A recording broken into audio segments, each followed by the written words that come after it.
Hey guys, tonight we journey into the roots of ancient Norse myth, where gods bargain in blood ravens, whisper riddles, and beneath the world tree something Odin never spoke aloud waits to be found. You lie beneath an endless twilight sky, neither night nor day, in a clearing thick with moss the colour of deep emerald. Around you, gnarled roots spiral from an unfathomable trunk, each as wide as a road and older than memory. This is Yggdrasil, the world tree. So before you get comfortable, take a moment to like the video and subscribe. If you're listening from somewhere special tonight, drop your city and local time in the comments. We love seeing where you're drifting off from. Now dim the lights and let's ease into tonight's journey together. Your fingers brush the earth. It's warm. Not like sun-warmed soil, but warm from the heartbeat of something massive beneath. Yggdrasil breathes slowly. Above its branches stretch into stars you've never seen, constellations where Fenrir chases suns not yet born. And there in the quiet you hear it, creak, a rope on wood. Above you a shape swings limp, one-eyed and wrapped in a traveller's cloak of dust and crow feathers. He dangles from a high branch held fast by a noose, knotted with runes too old to read. And yet as you watch, the wind tugs at the cloak. One eye opens, not at you, through you. You flinch, but the figure fades. Only the branch sways and the wind whispers a name you already know, Odin. Not the mighty king in a golden helmet. No, this was the ragged seeker, the desperate god who hanged himself on the world tree for 9 nights to glimpse the runes. You've heard the story, everyone has, but tonight you'll learn what Odin never told. The rune he buried deeper than hell's darkest ice. The secret that even Mimir's severed head refused to speak of. A faint chittering interrupts your thoughts. A squirrel. Small, reddish, and annoyingly smug. It perches on a root, clutching a walnut cracked with strange symbols. The creature's eyes, beady but not stupid, stare at you like it's waiting. This is Ratatoska the messenger, famous in myth for racing up and down the tree to spread gossip between the eagle at the top and Nidhogg the dragon gnawing below. Only this time he's not gossiping, he's guiding. He scurries down the twisted roots, pausing just long enough for you to follow. You rise your limbs, sluggish like a dream. The roots bend into strange, natural stairs. You descend. The deeper you go, the thicker the air becomes, not cold, but dense, like breathing syrup. The light dims, shifting from gold to green, then to blue, then black. Somewhere below, water drips rhythmically. Drip, drip, drip. Every few steps you pass carvings etched into bark. Not Norse runes you've seen in museums. These are older, smoother. Some resemble constellations. Others look like screaming faces. One definitely resembles the logo of a Swedish metal band, probably just coincidence. You finally reach a hollow. A ring of roots forms a wide, low dome. The space is silent, too silent. Not even Ratatoska chatters now. He drops the walnut at your feet and vanishes. It cracks open. Inside is a sliver of bark, curled like a scroll. You unroll it. One rune. Simple, carved with a shaking hand, not the clean slices of a practiced skald. You don't recognize the symbol, but you feel it. It hums somewhere between your ribs, a low, aching vibration. It's his rune, not one of the public runes Odin gave the world. This one was kept back, hidden. Why? Well, that's what we're here to find out. But first, some background. Don't worry, we'll keep it cozy. Historically speaking, Norse belief systems were passed orally. The poetic Edda and prose Edda compiled in the 13th century by Snorri Sturluson, are some of our main written sources. But scholars still debate how much of those stories were altered by Christian influence. One theory, popular among fringe mythologists and 3 very intense Reddit users, is that certain myths were deliberately left incomplete, like Odin's sacrifice on the tree. Why did he hang? What exactly did he see in those 9 days? No one agrees. Some say he saw the end of time. Others claim he learned the language of death itself. One fringe idea suggests he glimpsed the 10th realm, a realm not mentioned in the traditional 9. We'll get there. For now, you kneel in the hollow and press your hand to the bark where the rune once lay. A breath passes beneath your fingers, not wind, not air, memory. Suddenly you're pulled not by force but invitation into a deeper darkness, not all at once, more like falling asleep on a train lulled by rhythm and heat, only to find you're somewhere else entirely. A place where even gods whisper, where Odin's final secret still waits beneath the tree. You follow the squirrel. Yes, that squirrel, the one with the attitude of a barista who definitely judged your order.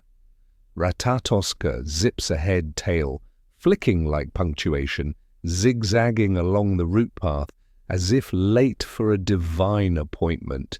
You stumble after him, ducking low branches and stepping over knots that rise like frozen waves. The deeper you go, the less the tree feels like a tree.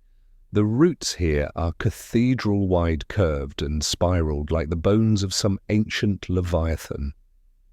There's no sunlight, only a faint shimmer in the bark itself like moonlight trapped in amber. The air thickens again, humming in your ears. You start to notice symbols burned into the roots, not etched, burned. Some are familiar runes, for knowledge, for war, for breath. Others, let's just say you're pretty sure one of them looked like a goat break dancing. That one might have been a prank. Still, the markings feel recent. As if Odin himself passed this way not so long ago, pacing, muttering, dragging one finger along the bark as he went. Ratatoska pauses and turns tiny paws holding something odd, a pine cone. But metallic. You blink. It's not pine at all, it's a clump of iron scales fused around a core of obsidian. The squirrel rolls it toward you, then scampers up a root and vanishes. You pick it up. It's warm, and it pulses slow, steady like a heartbeat. Then the ground shudders. Not violently, more like a stretch or a sigh. You steady yourself against a nearby root and glance down. That's when you see it, the base. The actual base of Yggdrasil. You'd expected dirt, stone, something earthly. Nope, it's alive. A knotted pulsing mass of bark root and muscle. It breathes in long, slow waves like the flank of a sleeping beast. Cracks between the roots reveal a pulsing golden light liquid like sap, but too bright, too intelligent. It watches you. And from that pulsing center, something rises, a face, but not a face, many. Faces of animals, faces of gods, even faces you half recognize from museum busts and Norse coins. One of them, no joke, looks suspiciously like your high school gym teacher. They open their mouths and all of them whisper down. You step forward. The base splits gently like parting curtains. A narrow stairwell spirals down into darkness, carved not by tools, but by thought. Each step is etched with a rune that hums as your foot touches it. You descend. 1 level, 2. The walls pulse with memory images flickering in the grain of the bark like oil on water. You see Odin speaking to someone who isn't there, not Loki, not Thor. A woman in black, her face half shrouded. Maybe Hel, but she's too old, too still. She touches his arm and Odin flinches. That's not something the Allfather was known for. Next image, a raven tearing out its own eye. You look away. Third level now. The air changes. Heavier. You feel it pressing against your skin like water, but dry. And then you hear the scratching. Tiny claws skittering fast. Ratatoska's back, but this time he's not alone. Trailing behind him is a bundle of roots shaped like a serpent. No eyes, just a mouth that speaks without moving. The Norns do not weave this far. That's comforting. You kneel beside the serpent. It curls in on itself like it's hiding something. And then it speaks again, not aloud, but directly in your chest. You seek what Odin buried. You seek the rune that bends not fate, but the tree. A pause. Then you must look beneath the bark.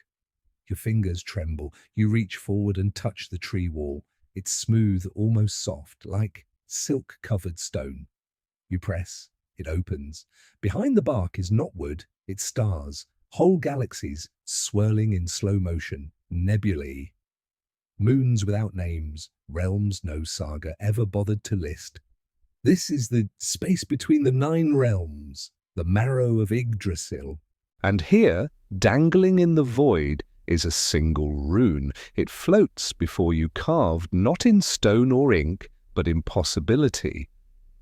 Yeah, you don't know what it means, but you know it's the first step to Odin's final secret. Here's a mainstream fact. Ancient Norse seers called Völur were often women wielding staffs and weaving fate through trance-like rituals. They claimed to walk along the roots of Yggdrasil, communing with the dead and with time itself. Here's the weird bit. Some sagas suggest these women could make Odin forget who he was if they whispered the right song. Total amnesia from one well-placed lullaby. Historians still argue whether Odin feared the Norns or if he worked around them by creating truths even they couldn't unweave. And now, you're standing in one. You watch the rune slowly pulse in the void. Once, twice. Then it shifts. Not shape, not color, meaning. It feels like longing, not sadness, not grief.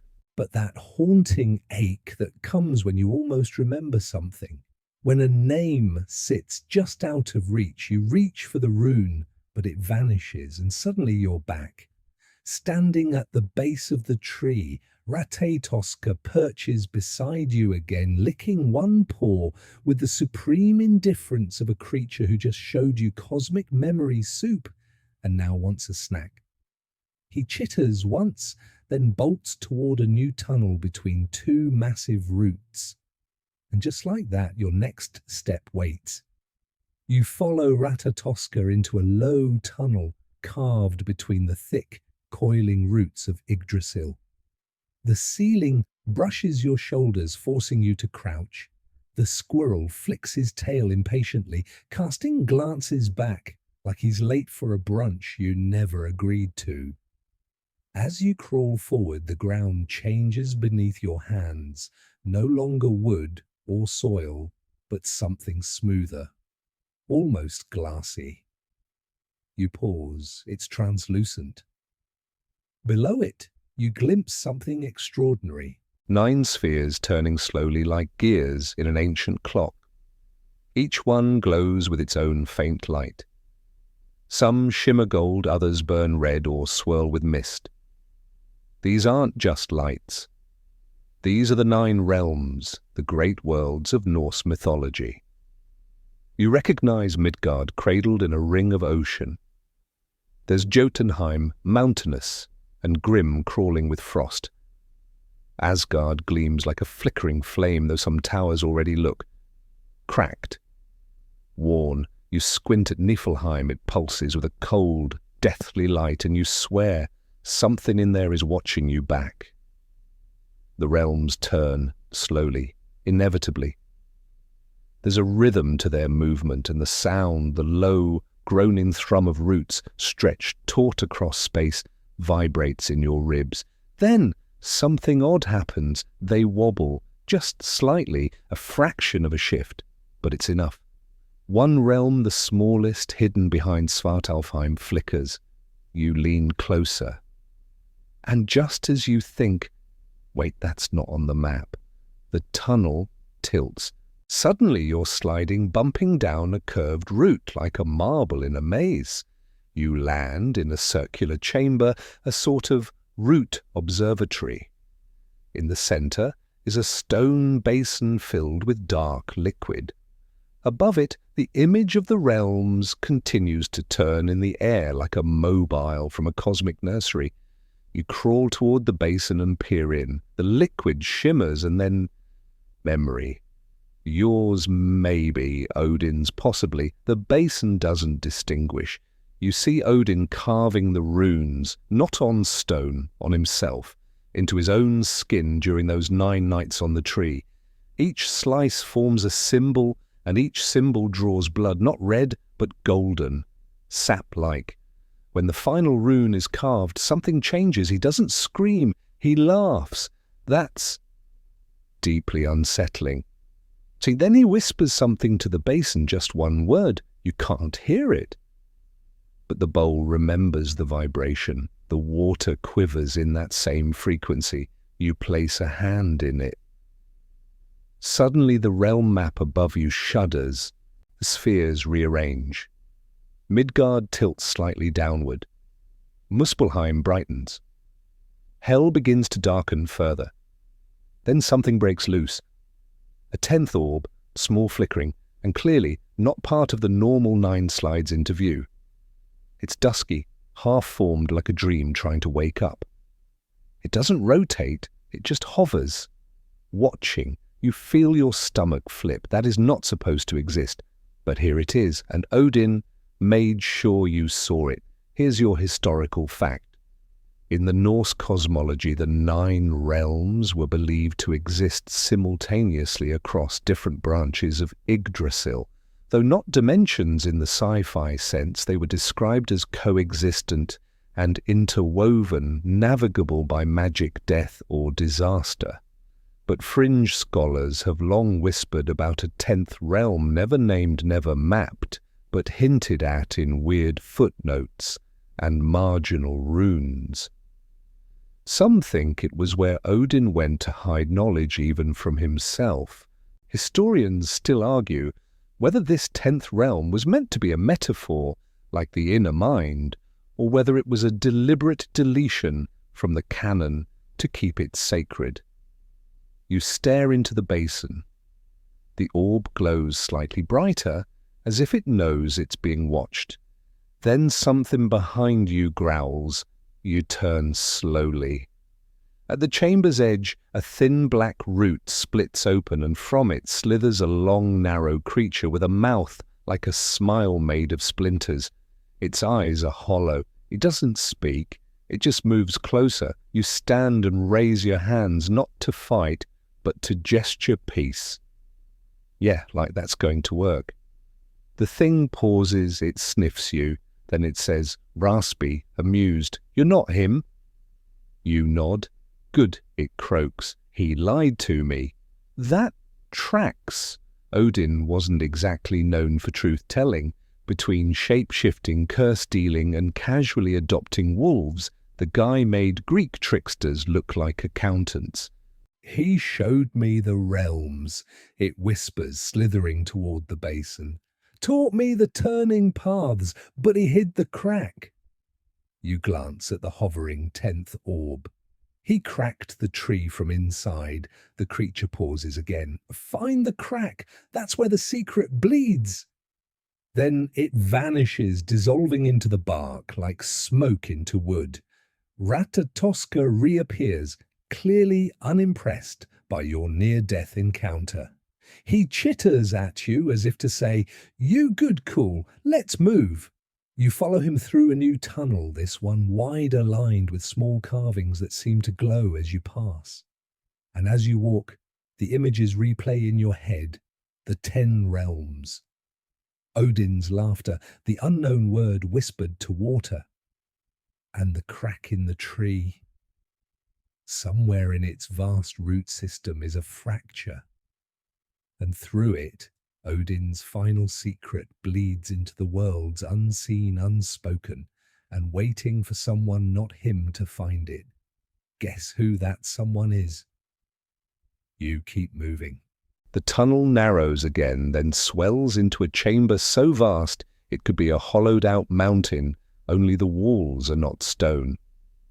They're bark, smooth-veined with golden sap and pulsing slowly like lungs half asleep. Ratatoska darts ahead and pauses, waiting on a jagged ledge that drops into darkness. You join him at the edge and peer down.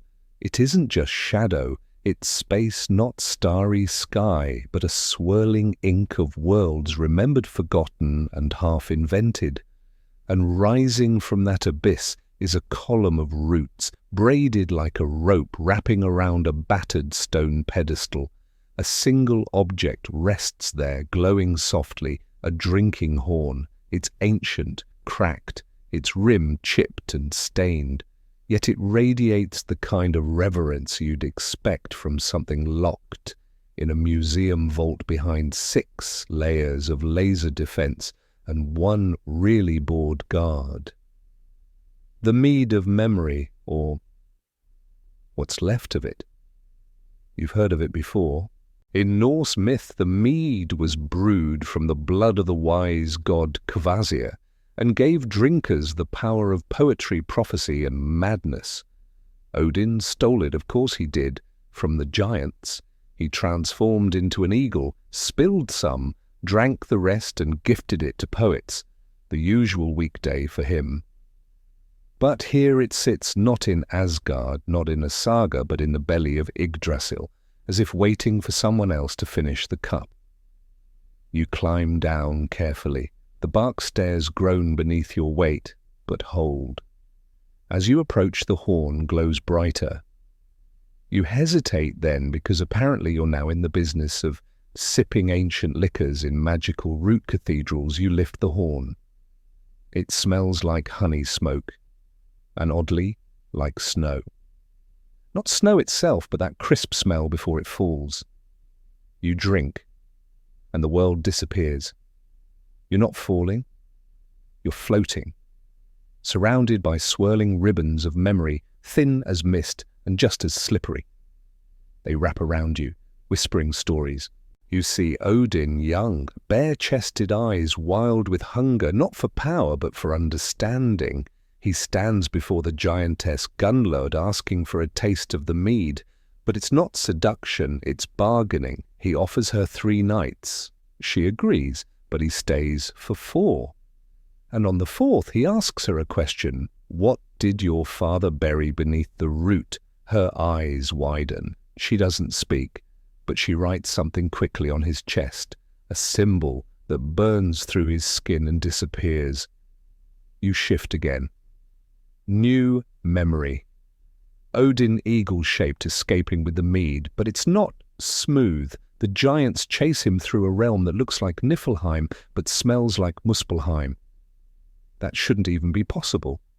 The mead sloshes from his beak. Some lands get the gift of poetry, others of madness. And as he flies, a voice deep, feminine, old as bark, speaks from the wind. You took too much. You left the root open. Odin falters mid-flight. You come back to yourself. You're kneeling before the pedestal again. The horn, now empty, its glow fades, returning to dull bone, and something in your head shifts. You remember things you didn't know you knew, like how mistletoe grows best where grief has stood, or that the number 9 repeats in Odin's life, not just for magic, but for atonement. 9 nights, 9 steps, 9 realms. A looping apology he never finished. Also, somehow you now know how to insult someone in Proto-Old Norse. Not useful, but it'll spice up trivia night. You stand. The memory mead lingers like heat after wine. Your limbs feel loose, your thoughts heavier. You hear echoes, now his echoes, Odin whispering riddles to himself. What is born in silence dies in thunder and lives only where roots do not grow. You don't know the answer, but he did, and it scared him. A historical aside. There's an obscure Norse stanza that some scholars think references this very mead, not as drink, but as a mirror, a substance that shows not just memories, but distortions of them, possible futures, regrets, warnings. Fringe believers claim Odin drank so deeply he no longer knew which memories were real. That's why he relied so heavily on Hugin and Munin to sort reality from hallucination. Historians still argue whether the mead drove Odin toward wisdom or nudged him toward madness, disguised as prophecy. You turn away from the pedestal and find the chamber has changed. Of course it has. The bark walls now ripple with moving scenes.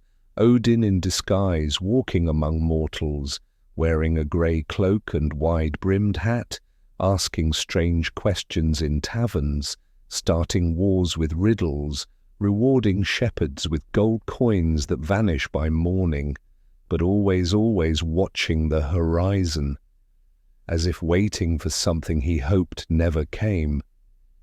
One image freezes Odin staring into a black pool beneath a crumbling stone arch. His reflection stares back, but it doesn't mimic him. It watches, independent, slightly smiling. You feel the weight of that smile even now. Ratatoskr squeaks softly beside you. He gestures with his nose toward a stairway newly formed from curling roots. He doesn't look smug this time. He looks wary. The path forward waits, but the mead has changed you. You feel it behind your eyes. A deep thrum. Somewhere hidden, deeper still, lies the reason Odin hid this memory. Not just because it told too much, but because once seen it cannot be unseen. And you've just taken the first sip. The stairway beckons. Woven from roots smoothed by time and pressure, it spirals downward in a soft, steady curve. Each step creaks gently underfoot, but holds. You move with the slow caution of someone walking into a memory that doesn't belong to them. Ratatoskr hops alongside, unusually quiet. No smug glances, no chattering taunts, just that flicking tail and the occasional side-eye that says, "Don't mess this up."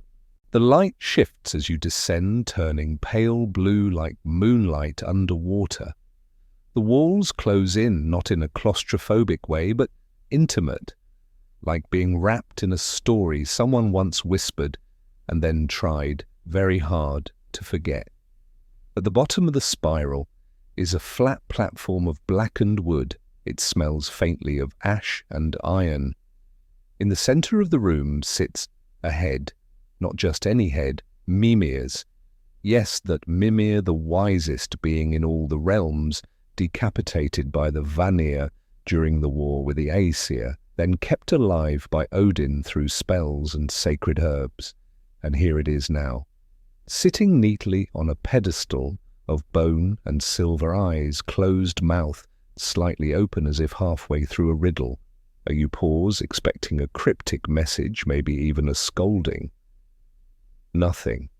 Ratatoskr sniffs once and darts off into the shadows as if he's definitely not paid enough to deal with talking heads. You approach. Mimir's head is still.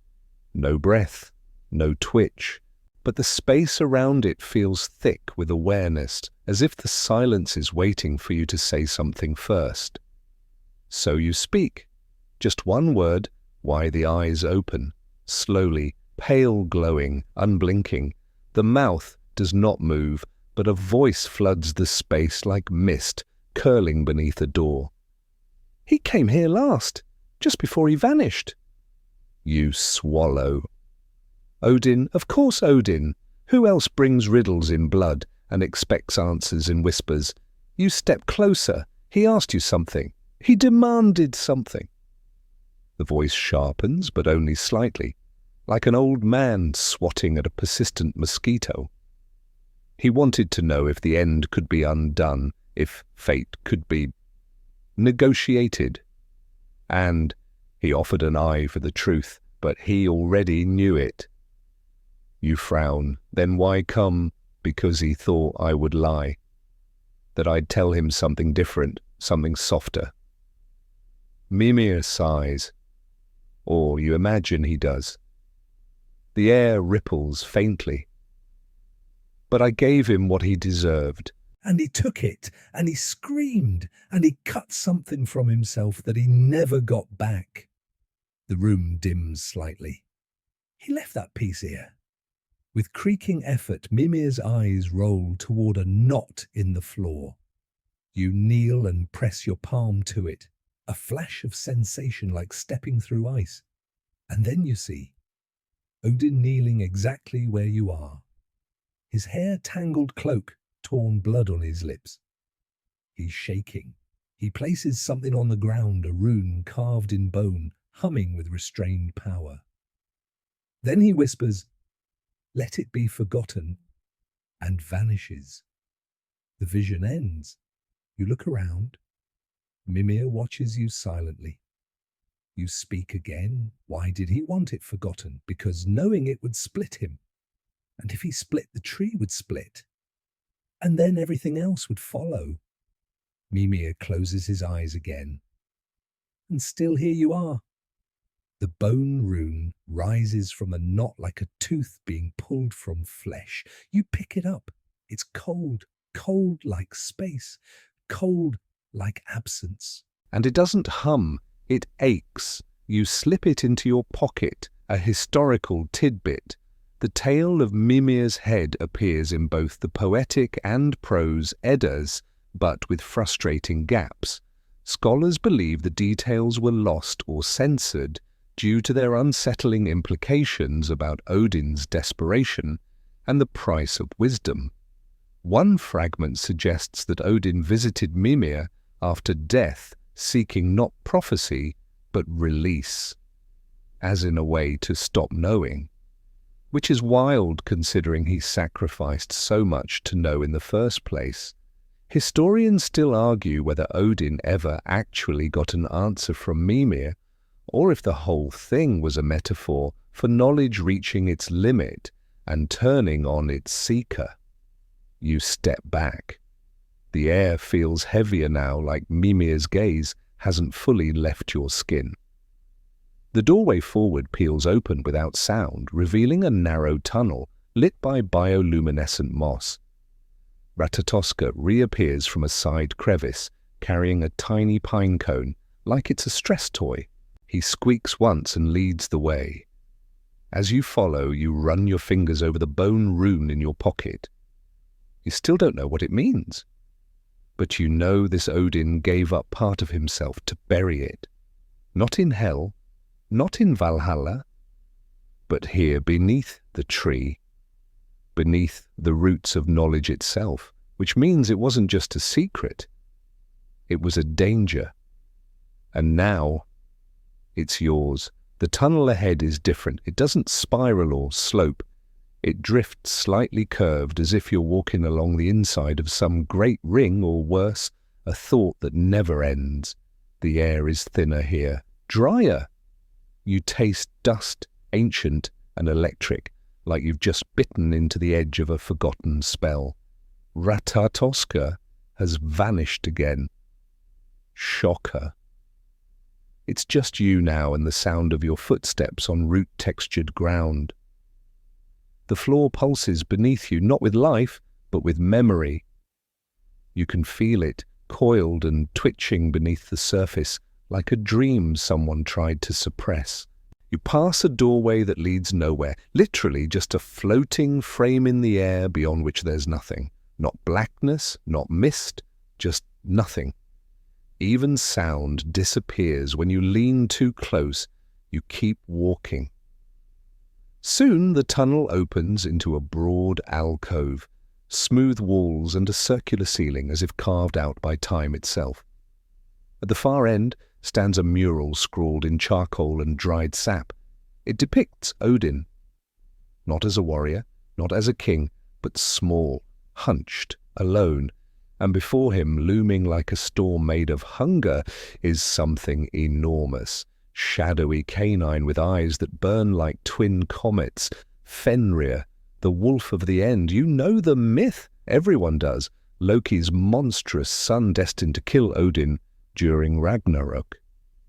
Chained by the gods after being tricked with the magical ribbon Gleipnir made from impossible things, the sound of a cat's footfall, the roots of a mountain, the breath of a fish. Sure, totally normal recipe. But the mural shows something else. Odin isn't fighting Fenrir. He isn't afraid of him. He's talking to him, and the wolf is listening. You step closer, you hear it. Words etched into the wall beneath the painting. I saw the end, but I feared the silence more. It hits you like cold water. Odin didn't just fear death, he feared what came after the absence, the nothing, the moment after the story ends and the voices fall quiet. And maybe, just maybe, Fenrir offered something else. A way through that silence. The air shifts. You turn and find yourself somewhere else entirely. Gone is the alcove. Gone is the mural. Now you stand on a vast frozen plain. The sky above is crimson streaked with lightning. Ash falls like snow. Mountains burn at the horizon. You realize this is a vision, one not from the past, but the future. Ragnarok. But not the version you read in books. This one is quiet. No screaming Valkyries, no thunder from Thor's hammer. Just snow crunching beneath your boots and the slow, heavy breathing of something enormous behind you. You turn. Fenrir stands before you. His fur is matted with frost. His eyes glow not with rage, but something worse, recognition. You are not Odin, but you carry something of him now. The wolf sniffs the air and speaks, not aloud, but directly into your chest. He feared the silence. I offered him fire. He chained me instead. You swallow. You would have burned the world. He already had, in secrets, in stories. He fed on fear of me because he feared what I represented. You're shaking. The wolf pads forward paws the size of shields, pressing deep into the snow. He lowers his head until his breath fogs your vision. He asked me a question before the chain. Would you wait? And I said yes, but not forever. Then the vision fades. You're back in the alcove, alone again. Only now. You understand something Odin never told anyone. He chose to chain Fenrir, not just to delay the end, but because Fenrir reminded him of himself, of the part that couldn't be tamed, that couldn't be woven into prophecy or spun by Norns, that terrified him.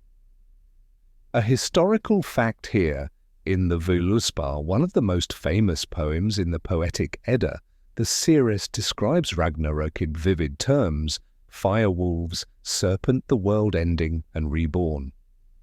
But Odin is notably absent from the new world that rises. Historians still argue whether this means he perishes completely or simply chooses not to return. And a fringe theory that Odin orchestrated Ragnarok not to prevent it, but to ensure it. A final reset, a controlled burn. You look down. At your feet the ground has changed. Etched into the root is the same sentence you saw in the mural. I saw the end, but I feared the silence more. You trace it with your fingers. It pulses faintly like a heartbeat under snow. Ratatoska returns nervously. His fur is fluffed out, and for once he doesn't look smug, he doesn't meet your eyes, just twitches his tail and darts toward another opening in the bark. You follow. But behind you the echo of the wolf's breath lingers in your ears. Not angry, not hostile, just patient, because some endings don't pounce, they wait. You trail behind Ratatoska in silence now, the kind of silence that sticks to your ribs. It's not empty, it's watching. The roots shift beneath your feet, their patterns subtly changing as if responding to your thoughts, your weight, maybe even your fear. You glance behind you once, just once, and though there's nothing there, the air carries the aftertaste of wolf breath and ancient fire. The tunnel narrows and brightens, no longer blue or gold, but a soft, flickering grey. The kind of light you might see in a dream right before waking. You feel lighter. Not in body, your limbs still ache, but in thought, as if a weight has shifted off your spine and onto the ground behind you. Ratatoska stops suddenly. You'd nearly trip over him. He stands on the edge of a ridge, looking out over a new space, carved not from bark or root, but ice. The temperature plummets, your breath fogs, the walls shimmer in crystalline arcs, columns of frozen mist, curling like the ribs of a giant beast. This is Helheim, or at least something beneath it. This isn't the realm of the dead you were told about in myths. There's no procession of shades, no solemn Valkyries guiding souls, just this chamber, cold, unmoving, and deeply violently still. In the center of the room stands a throne, black, low-backed, covered in frost so thick it might be part of the structure itself. And seated upon it is Hel, the goddess of the dead, daughter of Loki, keeper of the souls who died not in battle but in bed in childbirth, by plague or winter. Half her face is beautiful, pale and poised. The other half, rotted exposed bone, yet calm, regal in its decay. She does not move as you enter. She already knew you were coming. You step forward cautiously. No sword, no gifts, just the ache of everything you've learned and a cold rune still throbbing in your pocket. Hel, you ask, voice nearly cracking. She raises a single finger to her lips, not a shush, a warning. Then with effort she leans forward and speaks, her voice layered like multiple versions of herself, trying to say the same thing at once. He came here too. You swallow. Odin, no, the one before him? That chills you deeper than the air. There was someone before, always. She stands slowly as if the movement itself reawakens something ancient in her limbs. Ice cracks and falls from her shoulders. Her robes drag across the floor like spider silk woven from memories. He came before gods had names, before trees had leaves, and he buried something here beneath my throne. You step closer. Odin found it, touched it, and wept. Doesn't sound like the Odin you know. You hesitate. What did he find? She raises her hand, points behind the throne, and for the first time you notice it, a fissure in the ice, a crack in the shape of a spiral, small, barely large enough to crawl through, but the air pouring from it. Warm. You blink. Warmth in Helheim. That's not right. Hel tilts her head. He asked me to guard it, but I cannot hold what is not dead. You move toward the crack, each step melting a tiny circle of frost beneath your feet. You crouch, lean in, and hear a sound, a heartbeat. Not yours, not Hel's, something older, and beneath that heartbeat, a voice, faint, coiled like smoke. Why are you still searching?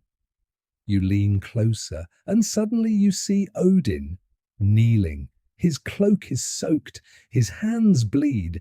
He presses them to the ground before the crack, whispering to it like a confessional. I saw it. I saw the boy, with the wolf's breath. I saw the tree burning without flame. I saw myself. He chokes, forgotten. And then silence. A true historical aside in Norse myth, Hel is a vague figure, Sparse details, no great sagas, no battles, and yet she rules over the majority of the dead. Some scholars believe she was once a far older deity folded into Loki's mythos for political or poetic reasons. One theory claims she existed before even Odin, and that the Allfather feared her not for her power, but her memory, that she could recall a time without him. Historians still argue whether Hel was protector-prisoner or silent judge of Odin's ambitions. You reach toward the crack. It widens slightly, just enough to show you a single image, a dark sphere, suspended, breathing. Inside it you see yourself, just briefly, and standing behind you Odin. But he doesn't speak. He just stares, not with judgment, not with pride, but with relief. Then the vision vanishes. Hel exhales a sound like frost melting. He tried to forget, she says. You are here because he failed. You turn away from the crack. Not ready, not yet. Ratatoska reappears, paws soaked with slush, eyes wide. He chitters once, then scrambles toward another tunnel of roots, one lined with crystals that glow not white but the faintest violet. You follow. As you step into the new passage, Hel's voice trails behind you. Be warned, wanderer, secrets dug too deep become roots of their own, and roots once grown do not ask permission before they twist. The tunnel behind Hel's throne narrows into a curling corridor of violet crystal. The light here doesn't just illuminate it, pulses in sync with something deeper, not footsteps, not breath, but thought. Every time a question stirs in your mind, the walls seem to thrum in answer, though never quite in words. Ratatoska is gone again. Of course. You're getting used to the disappearing act. Squirrel's got a schedule to keep, probably gossip to deliver upstairs. You walk alone now, each step softened by a floor of moss, so dark it's nearly blue. The air warms, then cools, then warms again, as if reality hasn't quite stabilized in this pocket of the tree. And then you reach it. A door. But not a door in the normal sense. No hinges, no frame, just a tall, seamless panel of bark black stone carved with hundreds, maybe thousands of names. You lean closer and spot some you recognize: Baldur, Thor, Skadi, Sif. Even Loki, his name scratched and re-scratched like someone couldn't make up their mind. But at the bottom, faint, nearly hidden, you see 3 names you don't know. One of them glows faintly when you say it aloud. The door melts, not opens, melts, like a memory being forgiven. You step through. And there, beneath the very root of the world, far below, Hel, further than Mimir's whispers, something ancient waits. It is not large, it is not loud, but it is awake. A circular cavern domed with twisted roots like veins. At the center is a pit filled with water, so black it reflects only what you refuse to admit. Floating just above the pool is a shape, wrapped in old cloth layered with runes, so faint they seem to flicker between languages. Not a body, not a relic, a prison, and within it a voice, not male, not female, not even a who exactly, just will. You've come far. You nod, unsure who you're agreeing with. He came too, but he did not enter. Odin, you ask? He feared the bargain. You step closer. The runes shimmer in response, not glowing but warning. You feel pressure behind your eyes, like a truth trying to crawl its way out of your skull. What bargain to see what lies beyond knowing one must offer, what they cannot live without. That sound like a trap. Did he offer something? He offered his fear, but kept his name. And suddenly it clicks. All this Hel Mimir, the Mede even Fenrir, it wasn't just a journey to learn a secret. It was Odin's attempt to unmake himself, to shed everything that made him Odin, his memories, his fears, his power, and bury it so deeply that even the tree wouldn't remember. But he stopped short. He kept one thing, his name. And that name anchored the secret. That's why it's still here. Still dangerous. Still bleeding into the root world. You crouch beside the pit. The water speaks, not in words but sensations. You feel a battle that hasn't happened yet, the sky cracking, a child scream in a tongue no one speaks, the taste of copper and birch bark. You see Thor fall. You see a new tree planted in the ashes of Yggdrasil, but no gods remain to tend it. And in the center of it all, Odin's final rune. But no one knows how to read it, because the one word that unlocks it was never spoken, not even by him. A quirky fringe belief comes to mind. Some Norse mystics believed that words held echoes, resonant vibrations that lived in the world even after they were forgotten. That's why some runes were carved and then immediately destroyed, not to erase them but to amplify them. Historians still argue whether Odin's deepest rune was meant to save the world or unmake it gently like a lullaby for a dying fire. You touch the edge of the pit. The cloth-wrapped shape above it shudders, then begins to unwind. The runes stretch like threads of starlight. Slowly, layer by layer, the form at the center reveals itself. It's not a weapon, it's not a scroll, it's a child's toy, a carved wooden horse cracked down the middle. You blink, it's his, a forgotten relic from a life before war, before riddles, before power, before Odin. The voice speaks again, now almost tender. He buried what was left of his innocence here because he could not carry it into the storm. And now it waits. Not to be taken, but to be remembered. You rise, step back, and whisper a name not his, not yours, but the one you saw glowing at the door. The chamber dims, the toy dissolves, and the water in the pit shimmers, revealing a final image. The tree, your tree shaking. Its roots curling around the realms like a mother pulling children close, and beneath it, the crack, growing, because even forgotten innocence can sprout. And roots. They don't just grow downward, they spread. You emerge from the root chamber changed. Not dramatically, not like wings sprouting from your back or glowing eyes of prophecy. It's subtler than that, like remembering a song you forgot you knew, like carrying someone else's grief in your pocket. The tunnel before you breathes, literally. The walls rise and fall in long, slow rhythms like lungs buried beneath bark. Each step forward feels like walking through someone else's dream, slippery, scented with pine smoke and something bitter. Ratatoska is waiting this time.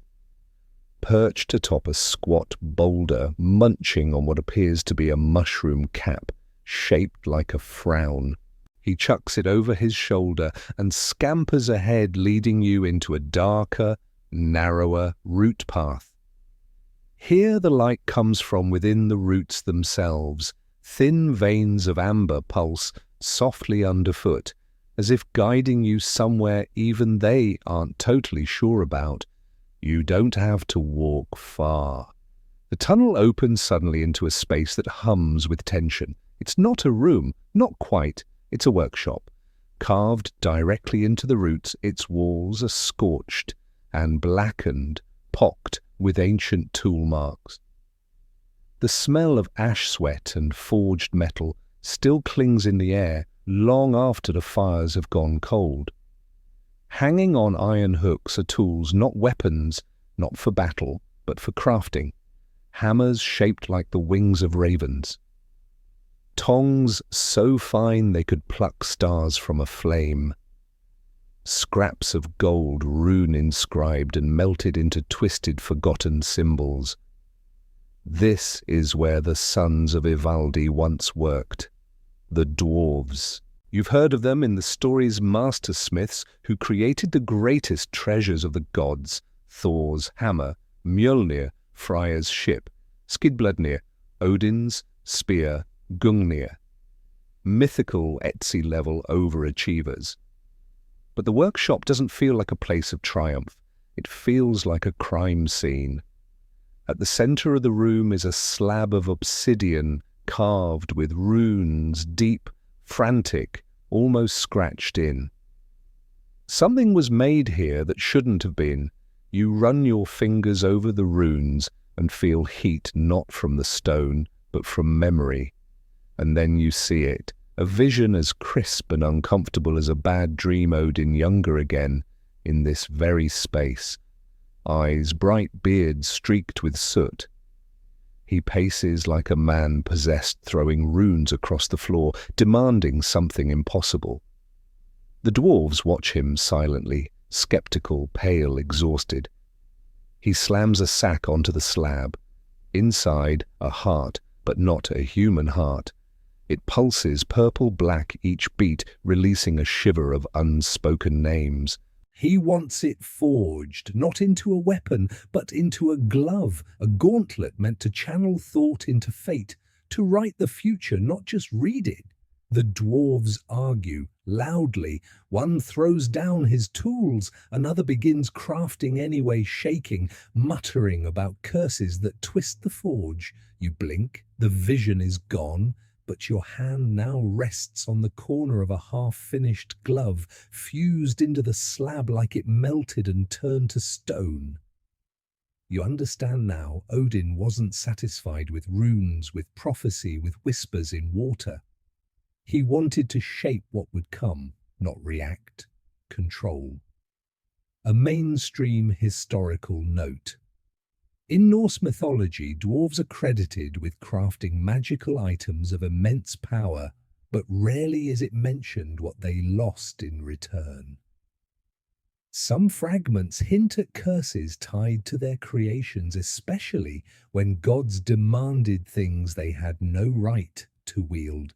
There's one fringe tale nearly erased from most manuscripts that speaks of a forged debt, a sickness of the mind that spread among dwarves after they forged something not even the gods understood.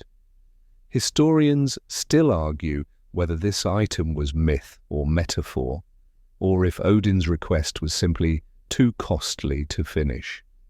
You step back from the slab.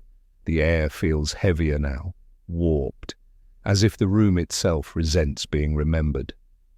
One of the runes on the wall flickers briefly. It wasn't glowing before. You lean in. It's a single line, burned in deep unevenly. He asked us to make fate a glove. We made it regret. You shiver, because regret lingers. It outlives stories. And roots, as you've learned, carry even the things the gods tried to bury. You hear Ratatoska, behind you, softly, tapping his claws on a broken anvil. He looks up, twitches his nose and scrapes one tiny paw across the stone floor, leaving behind a faint mark shaped like a spiral. A reminder. This wasn't just a forge. This was where Odin tried to rewrite everything, and it didn't work. He left the glove unfinished, not because he couldn't complete it, but because once he saw it, truly saw it, he realized what it would cost. Not just the realms, himself. You feel it now, humming under your feet. The story turning again. Not forward, but inward. You step away from the broken forge with a heavy feeling that something essential was never meant to be mended. Ratatoska leads you onward, not forward exactly, but sideways. The path he chooses loops like a spiral, pulled too tight, almost mocking the idea of linear time. Every footstep echoes with the muffled weight of things Odin almost became. The tunnel breathes again. The roots here are thinner, woven like ribs. You begin to hear the rustle of wings above, faint, whispery, a flicker of feathers against the wind. The air sharpens, and then you arrive. A clearing carved in the hollow of the tree itself, high and wide like a cathedral, with moss floors and beams of silver light slicing through the dark like blades. And at the centre, a mare. Yes, a horse. But not just any horse. She's tall, midnight black with silver mane, and flanks that shimmer with a low internal light as if moonlight was trapped beneath her skin.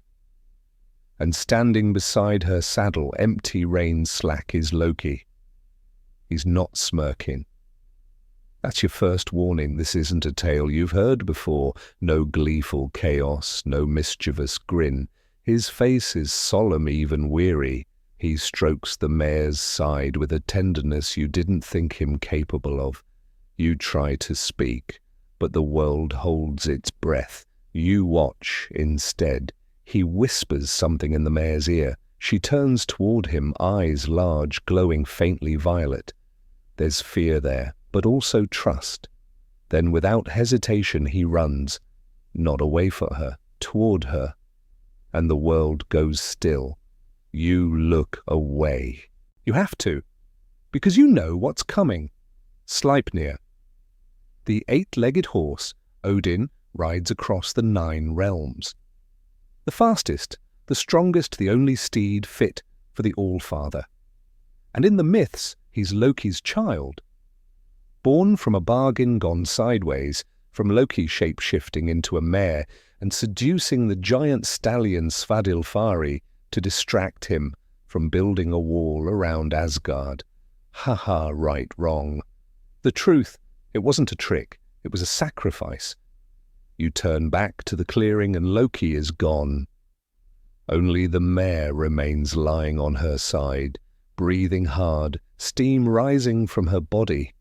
Something stirs beneath her flank, a newborn foal, small, mottled grey, legs already twitching in time with the wind. You blink. He has 8 legs, but he doesn't look monstrous. He looks whole, balanced, even peaceful. The mare nuzzles him, then slowly fades, melting back into mist and bark.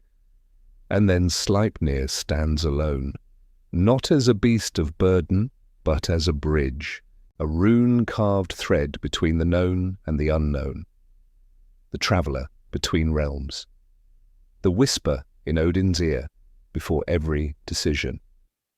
You hear his voice now, Odin's not aloud, but laced in the clearing like incense.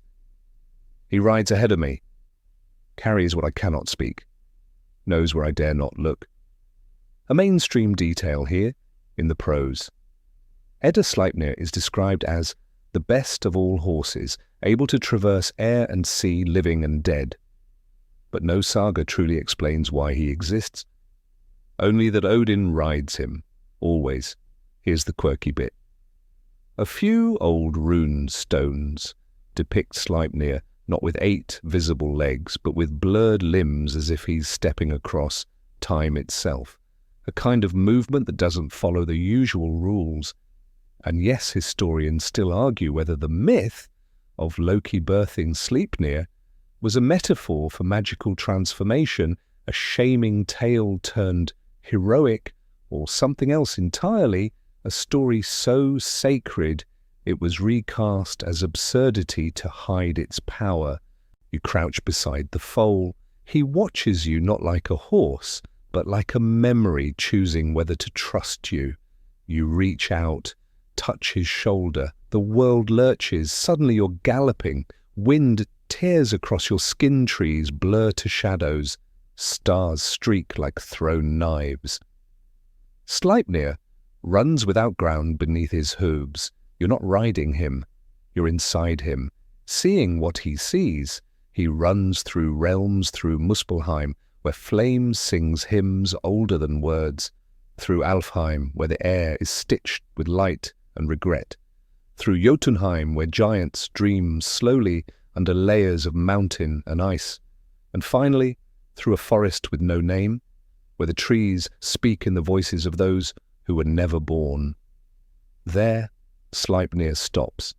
You stand in a glade of silence, A rune hangs in the air, not carved, not drawn, just existing. It pulses in rhythm with your breath, and you realize this rune. This is the moment Odin first asked the question. Not what lies ahead, but what if I stopped? You wake in the clearing again. The foal is gone, only hoof prints remain.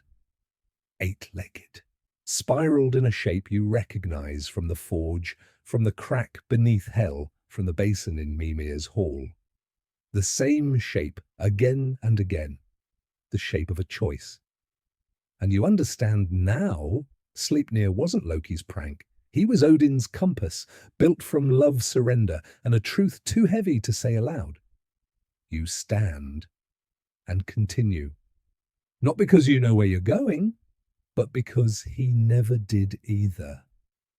The clearing behind you fades, dissolved into roots that thrum like stretched harp strings.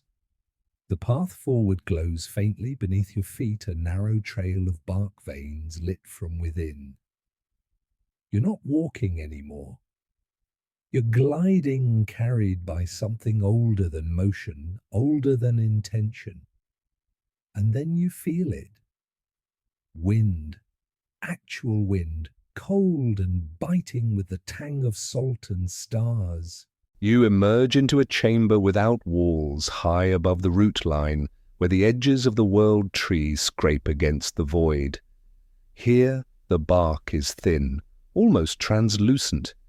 You see flashes of the realms beyond Midgard flickering like a candle. Vanaheim soft and overgrown, and far away Asgard, fractured.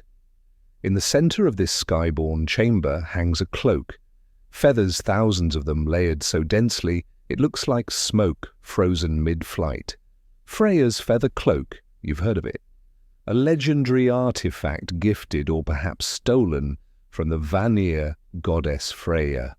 Said to grant the power of flight and transformation, Odin used it, Loki stole it. Thor refused to wear it because you know feathers and masculinity. But this cloak, it's different. It hovers without hook or stand, held aloft by will alone. The feathers twitch as if recalling flight from a time before the world had names. You reach for it. It doesn't resist. The moment your fingers brush the edge, the cloak falls around you like a sigh, and you fall, not in space, in memory. You become him. Odin, wrapped in the cloak, soaring over the sea wind in your ears, eyes scanning the horizon for one face, the giantess Gridda. You know why you're here. You've come to beg.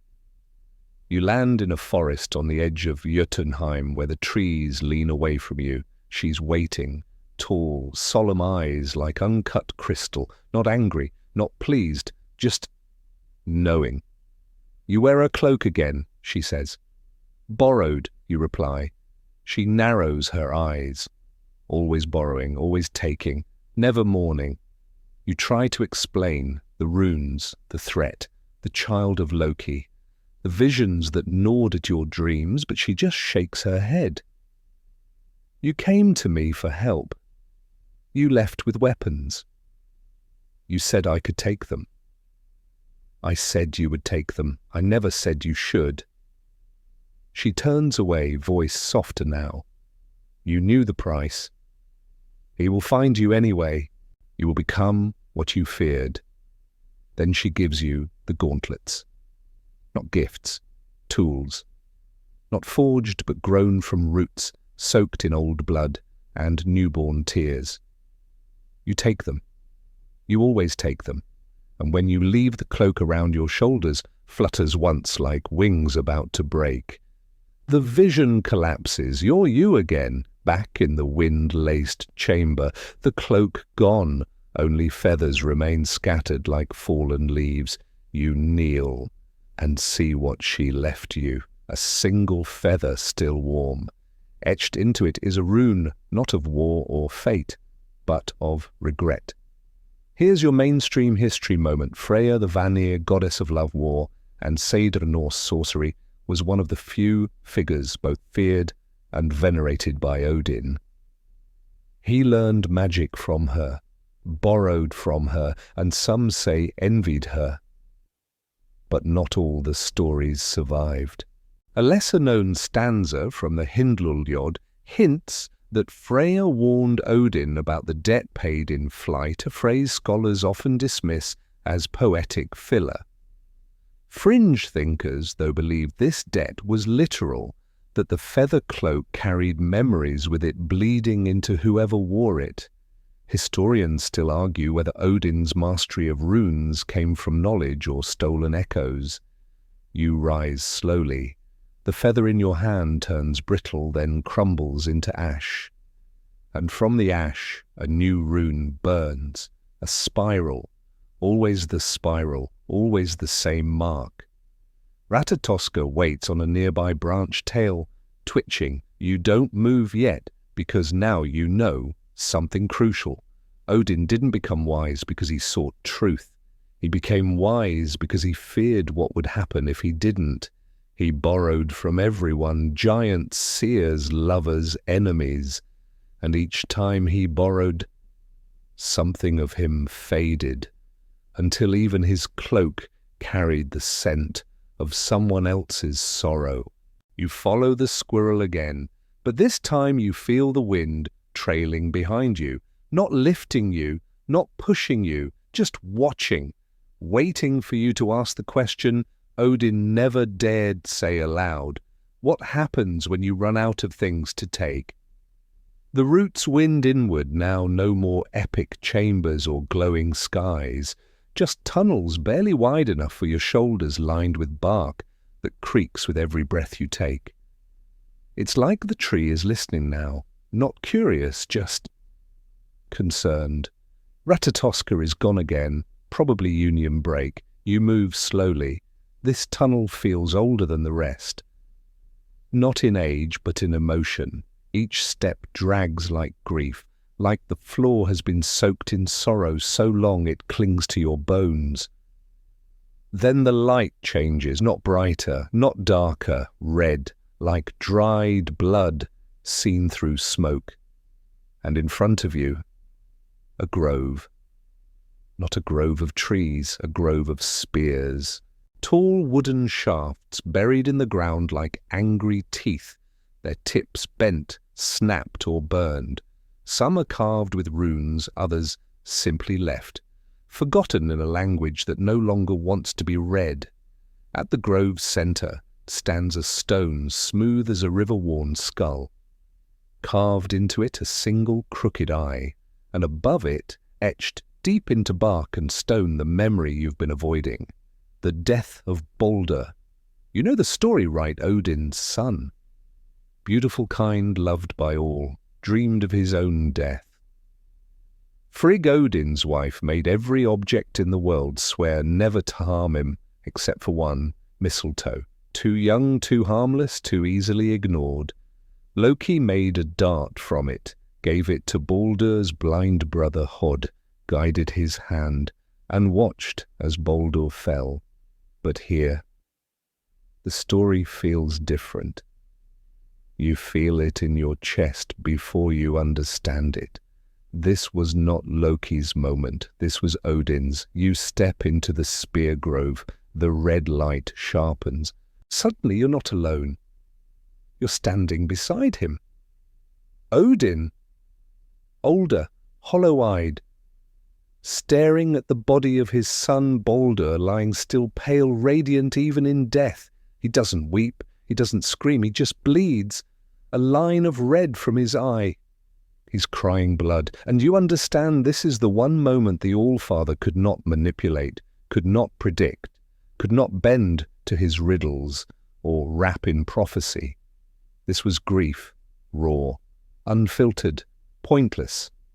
You hear his voice not aloud, but echoing in the roots. It was not the death, it was the question. What if I knew and could not stop it? What then is the worth of wisdom? You kneel beside him. He doesn't look at you. He doesn't need to, because in this moment you are him. You've chased truth through caverns, through mead and masks and feather cloaks, and now here it is. The moment Odin realized knowing the future did not mean mastering it, only surviving it. You look up at the spears, at the cracked stone, at the mistletoe dart lying half buried in the dirt. Not magical, not cursed, just missed, ignored, overlooked. That was all it took, a forgotten plant, a brother's blind hand, and a god who had seen everything except this. Here's a historical note. Some scholars interpret Baldur's death as the Norse turning point, the moment when Ragnarok becomes inevitable. The myth shifts from playful to doomed, from stories of cleverness to stories of endings. But there's a fringe interpretation, rare but haunting. It says Odin let it happen, that in some forgotten variant he saw Baldur's death in a vision and said nothing, because he believed that allowing it would buy time, would delay the greater collapse. Historians still argue whether that was foresight or cowardice. You rise.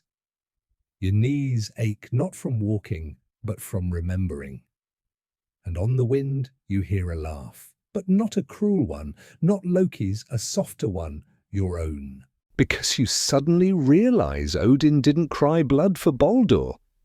Not really. He cried blood for the question Baldur's death made real. What's the point of seeing everything if you can change nothing? You pass through the grove. One of the spears is still warm, and beside it, etched faintly into the earth, I would trade all wisdom to unlearn this. Ratatoska meets you at the edge, dragging something behind him. A rope. Frayed. Familiar. The same rope Odin once hung from.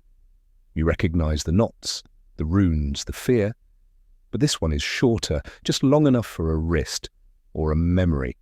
You step past it, and as you do, you hear Odin's voice barely audible, not through the wind, through your own breath. It was not the death that broke me. It was the silence that followed. And for the first time, you feel what he must have felt. Not rage, not pain, but that deep, bottomless question. What now? The path beyond the spear grove narrows, tightens, curls. Not claustrophobic exactly, but personal. The roots here don't guide, they question. Each twist of the tunnel feels like it's asking you, are you sure you want to know? And each step you take is your silent, stubborn yes. The air smells like old parchment, dust, pine resin, and under it all a hint of ink. You come into a wide, circular chamber that hums with a quiet intensity. The walls are etched top to bottom with masks, not worn, not hung, carved. Hundreds, maybe thousands of faces captured in expression. Solemn, sneering, weeping, screaming, laughing, each one etched directly into the bark, as if the tree remembers everyone who tried to wear a different face. And there, in the center of the floor, a cloak, grey, threadbare. A wide-brimmed hat lies beside it. You know this ensemble, the Wanderer, Odin's favorite disguise. You've heard tales of him walking Midgard dressed like this cloak, pulled tight, one eye hidden, asking questions that twisted men's fates. He would trade secrets for songs, riddles, for gold death for the right answer. But no one ever asked what he was running from. You kneel beside the cloak. It's heavier than it looks, and when you lift it, a folded parchment falls from its folds. You pick it up. It opens by itself. There's no ink. Only runes burned into the fibers of the paper. They shift as you look at them. Not just shapes, but feelings. Every line tugs at something under your ribs. Sadness, hunger, longing. You close your eyes and the vision begins. You are Odin, not on a battlefield, not in a hall, but in a village, small, forgotten, mud-caked and cold. You knock on a door. An old man answers. What is the price of peace, you ask? The man stares, confused, afraid, but he answers, to never speak of war again. You nod and walk on, next door. What is the cost of knowledge? Loneliness? Next. What is the weight of prophecy? It gets heavier when you're right. You nod each time, but behind your calm expression is something cracking.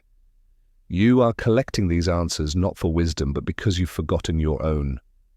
Your identity has become costume. A mask worn so long, even the tree forgets your name. The vision ends.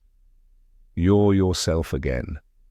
But you feel it now, that subtle erosion. Each time Odin asked a riddle, each time he took another form, he lost something, a tether, a thread, until eventually the masks remembered him better than the man behind them. Here's your mainstream fact. Odin's many names, over 170 by some counts, reflect his complex nature. He's not just the Allfather, but the father of the slain, the lord of gallows, the one who hangs, the masked one, the wanderer. But here's a quirky little tidbit. In certain rare poems, Odin is referred to by names no one else uses, names that scholars can't even translate cleanly. One of them, Blindi, simply means the blind one. Another, Grimnir, the masked. Historians still argue whether Odin's obsession with disguises was spiritual, strategic, or a symptom of something more existential.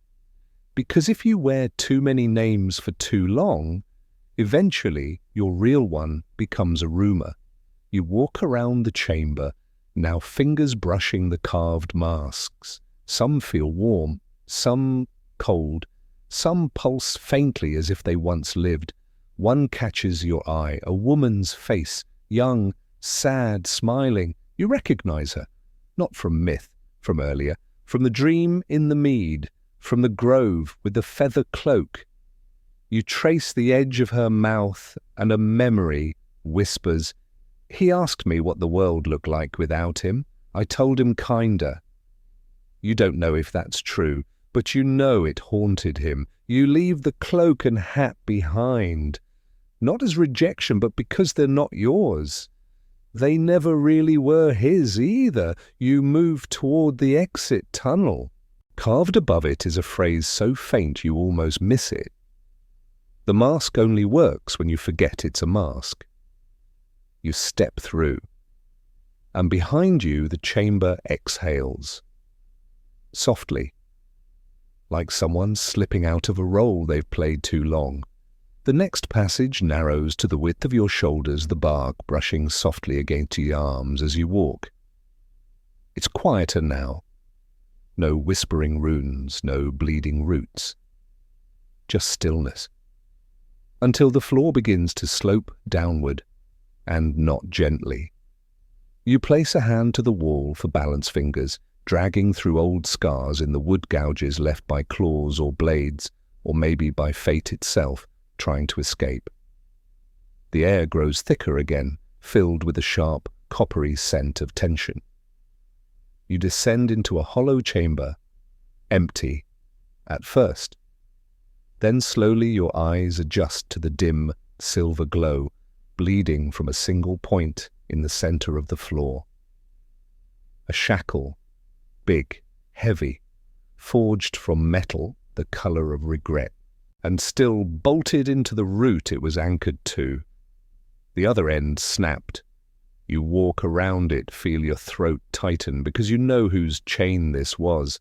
Fenrir, the wolf, the son of Loki. The beast destined to kill Odin at Ragnarok, but you've already met him back in the vision, standing in the snow, calm and patient. This chamber doesn't roar with his fury, it remembers it. That's worse. Memories don't cool like ashes, they smoulder. And here, at the center of the broken chain, you find a single grey hair, still warm. You kneel, it hums. And suddenly the chamber folds inward. You're in the past again, not Odin this time. You're a witness, standing at the edge of a cliff as gods circle Fenrir rope in hand. Gleipnir, the magical ribbon forged by dwarves from things that do not exist. They are smiling, but nervously. Fenrir narrows his eyes. He knows this is no game. He knows their words are soaked in fear. And yet he plays along. If this is only a test, he says, then let someone put their hand in my mouth so I know it's fair. The gods hesitate. Then Tyr steps forward. God of war, god of honor. He meets Fenrir's gaze without flinching and gently places his hand between the wolf's teeth. The ribbon wraps, the trap tightens. Fenrir thrashes, realizes and bites. Tyr screams but does not fall. The gods cheer, celebrate.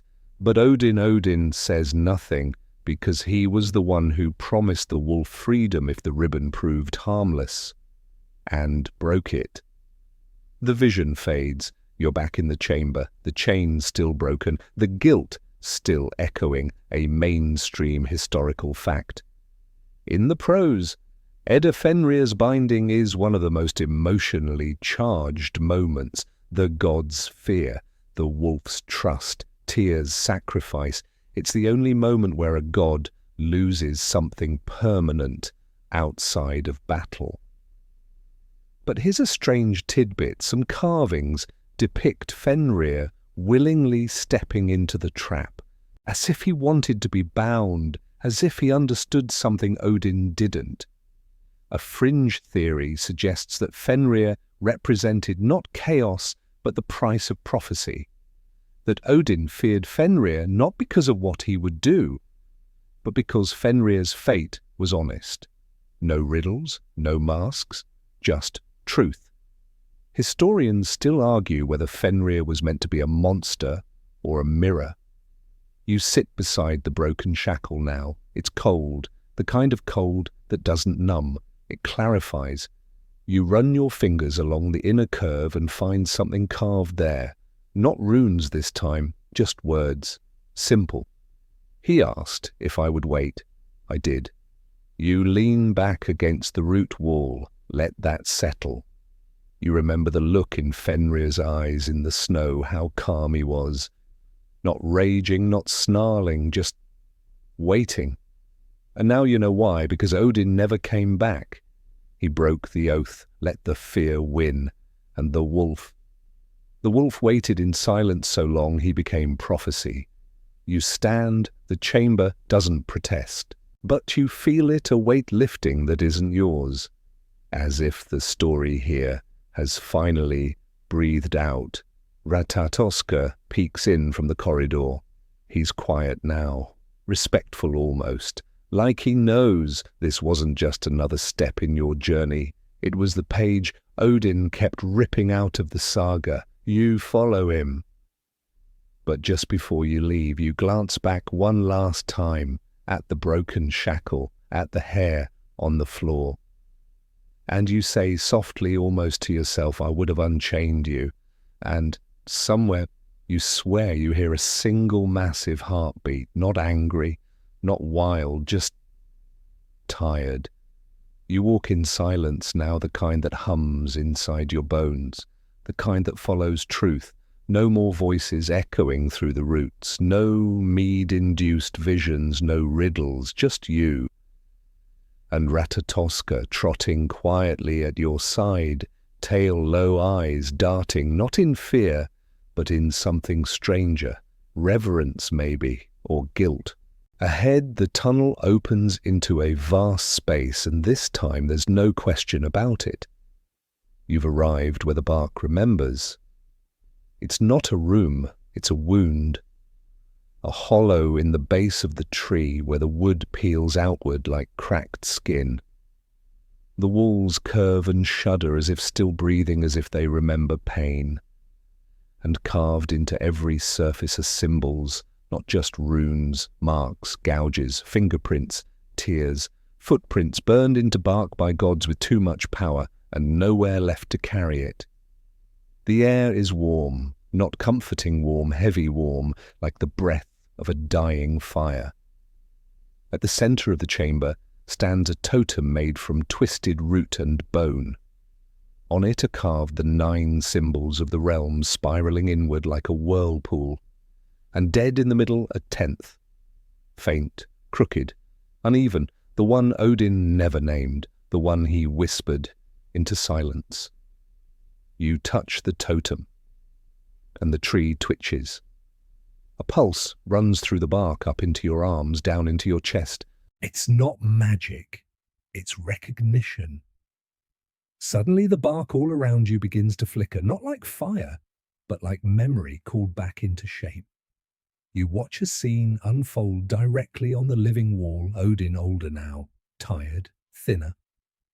He leans against the tree. Not dramatically, not like in the sagas, just quietly, like someone resting between regrets. He carves a rune into the bark, not one he ever taught, not one anyone else ever learned. It spirals outward, gently, imperfectly. When he finishes, he weeps. No blood this time, just tears, and the bark for the first time weeps back. Drops of golden sap fall from the roots like honey in morning. You step back. The scene fades, but the rune remains, right there on the wall in front of you. You trace it with your finger, and this time you hear the voice. Not Odin's, the tree's. He asked to forget, we asked to remember. He gave us the rune and told us to never speak it. But he carved it anyway. And the bark remembers. A mainstream fact, Yggdrasil is central to Norse cosmology, described as the axis mundi, the world tree that connects all realms. But nowhere in the poetic Edda or prose Edda does it speak. Not once. It is seen, never heard. But among folklorists and oral storytellers, especially in Icelandic fringe traditions, there's a tale that the tree holds memories Odin could not.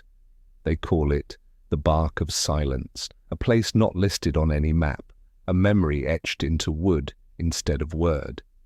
Historians still argue whether this was allegory or suppressed lore, possibly tied to pre-Odinic shamanic beliefs.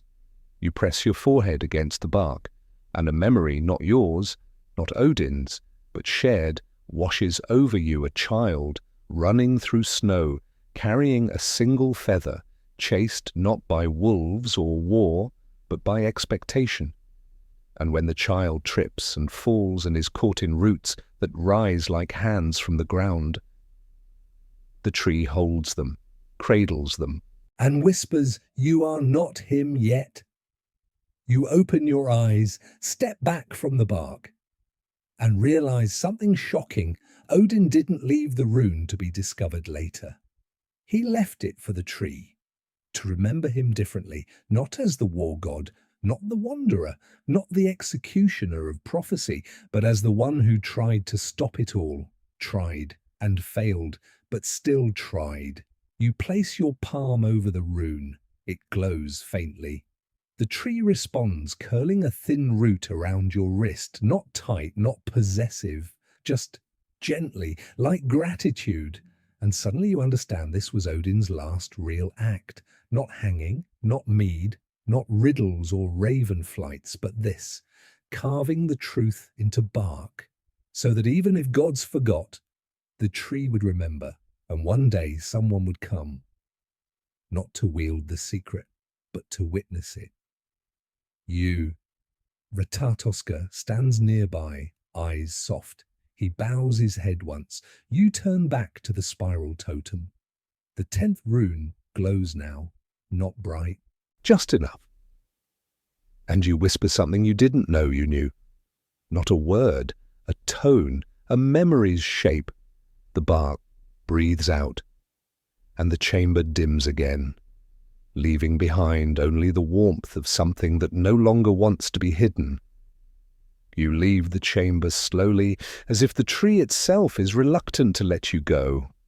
The walls behind you pulse with a fading glow like firelight dying behind closed eyes. Ratatoska follows silently now, no longer bounding ahead. He stays at your heel.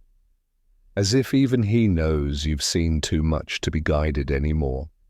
The path slopes gently upward, just enough to feel like returning from somewhere lower than the world should go. The air sharpens, clearer, cooler. Not the choking mist of Hell's Gate, nor the memory-thick warmth of the Mead's cave. This is air meant for thought, and ahead, silhouetted in a chamber, shaped like a cathedral grown from root, and gravity are two dark shapes perched upon a gnarled branch. You know them instantly. Hugin and Munin, Odin's ravens, thought and memory. They turn in perfect unison to look at you, their eyes shining not like birds, but like searchlights made of winter. They don't caw, they don't move, they just wait. You step closer. The roots underfoot are charred in places as though thoughts too strong have burned their way into the wood. Tiny scrolls lie scattered around the base of the perch, some half unfurled, some crumbled to dust. Words lost in languages no longer spoken. You kneel before the ravens, they stare. And then at last, Hugin Thought leans forward and speaks. You carry it. His voice isn't bird-like, it's like metal against glass, like a whisper from a page torn too early. You nod. Munin flutters once his wings, unfolding slightly. Memory recognizes what thought forgets. Then they speak together. He could not hide it from us, but he tried. You lower your eyes. They're not accusing. They're not angry. They're just tired. They flap once just enough to stir the air, and suddenly you're seeing through them. You see what they saw. Odin on his throne. Alone. The great hall of Asgard empty. No feasts, no horns, just silence. He leans forward, elbows on knees, face in hands. The weight of prophecy settling like snow on his shoulders. The ravens perch beside him, watching. He turns to them not as servants, but as witnesses. I have seen everything, he says, but I don't know what to do. Hugin shifts. Munin watches. Odin laughs, not loud, not mad, just soft. I asked too many questions, dug too deep. Now there are no answers left that I trust. If I forget myself, he whispers, will the world be spared? And Hugin flies, Munin stays. But both see what happens next. The final rune, carved not with a blade, but with a feather, pressed gently into bark. The ink a tear. Not blood this time. A mainstream detail. Hugin and Munin appear frequently in Norse poetry, always as Odin's eyes and ears across the realms.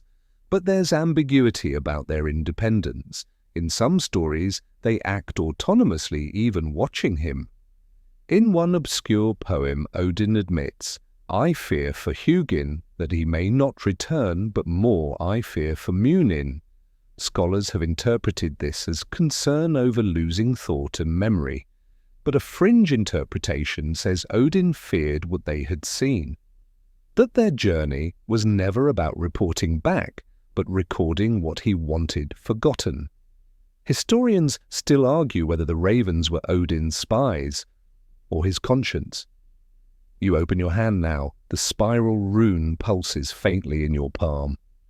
Hugin stares at it, then leaps from the perch and lands on your shoulder, heavy, surprisingly warm. His claws don't hurt. Munin joins him, perching near your other side. And then the memory inside you unfolds. Not like a vision, more like a letter written by someone who knew they'd be long gone before it was opened. You feel Odin's last thoughts, not epic, not poetic, just human. I wanted to protect the world from endings, so I became the beginning of too many. I wore masks until none of them fit. I held the world too tight, and still it slipped through. Tell them I tried. You kneel, not from exhaustion, from acknowledgement. You don't need to forgive him, you just need to remember him honestly. The The ravens take flight, circling the room once wide, slow, reverent. Then they vanish into the bark, back into the memory of the tree. And you rise, because it's time now, not to chase, not to uncover, but to face. The path forward is straight, lit with quiet light. And just ahead, the route that hides Odin's final fear. The path straightens not like a trail, but like a vein. Narrow, pulsing alive with something waiting. Each step you take feels noticed. The air is thinner here. The roots no longer creak or hum, they listen. You're close. The bark no longer looks like wood. It's become smooth like dark glass, as if you're walking inside a polished bone. Your reflection stares back at you from the walls, but warped, stretched, splintered, repeating, like the echo of a thought you never meant to have. Ratatoska doesn't follow this time. You glance back and see him perched on the edge of the path, claws gripping the root, like he might fall if he steps further. He chirps once, quiet, almost sad. Then he turns and scampers away. You're alone now, and then you see it. Not a doorway, not a gate, a tear. In the bark, in the world, in Yggdrasil. Thin and jagged like something clawed its way out. Light pours from it, but it's not gold or silver, or even red. It's grey. Soft, fog-like, but humming with power. Not the power of war or magic, but the raw, unsettling force of truth unwrapped. You step through. And instantly the air changes. It smells of dust, not decay dust. The kind that gathers on books that haven't been opened because the truth inside is too sharp to handle. You're standing in a wide open hollow. Nothing grows here. No roots, no leaves, no carvings, just absence. And in the center, suspended just a few inches above the floor, is a realm. Tiny, perfectly round, spinning slowly. You recognize none of it. Not Midgard, not Muspelheim, not even Hell. This is something else. The 10th realm, the one Odin never named, the one he visited only once and swore never to speak of. It doesn't look dangerous. It looks forgotten. You step closer. The realm pulses slightly in your presence. Not warmly, not coldly, just aware. And then it unfolds, not like paper, like skin peeled back. You see Odin standing here, long ago, alone. No ravens, no wolves, no spear, no crown. Just a man in a cloak staring into the smallest of possibilities. He speaks, barely audible. This is what I feared. A realm where no one remembers me. No myths, no sagas, no names, only the silence of being unnecessary. That's it, isn't it? Not Ragnarok, not death, not the wolf, but the possibility of being erased, of being unmade so completely that even the tree stops humming his name. You step into the center, into the memory, and for a moment you feel it, what Odin felt. Weightlessness, not physical, existential. No roles, no riddles, no one asking what comes next. Just silence. Here's a mainstream detail. While Norse mythology names 9 realms, some texts hint at hidden paths or closed doors beyond them. These were often dismissed as poetic metaphors or references to liminal spaces like dreams or death. But among fringe mythologists, particularly those focused on pre-Christian Norse oral traditions, there's belief in a 10th realm, not a place, but a concept. A realm that exists only in the cracks between belief, a space of unbeing. Historians still argue whether this was meant to represent non-existence, ego-death, or the terrifying piece of no longer being needed. You return to yourself. The realm spins again, slower now, and behind it you see something etched faintly in the wall. Not a rune, a sentence, barely there. He feared a world that healed without him. You kneel, not in reverence, but in understanding. And the realm shudders once then breaks, not violently, softly, like a soap bubble touched by light. Gone, just gone. And in its place a single object falls gently into your hands, a tiny piece of bark, spiral carved, smooth, still warm. You hold it. You're not sure what it does, but you know what it means. You're no longer walking through Odin's fears. You're carrying them. And maybe that's why he left them here, not to be avoided, but to be shared. The crack behind you closes, softly, like it never happened. And ahead, the roots part, making way for your final descent, because now you've seen the one realm no one wanted to name. And the only thing left is the secret Odin carved to keep it hidden. The air thickens again, not with heat or cold, but with meaning. Each breath you take feels slower now, as though the tree is inhaling with you, exhaling with you. You no longer walk. You drift, following a trail of root strands, so fine and faint they look like threads of thought spun into soil. And beneath your feet, silence.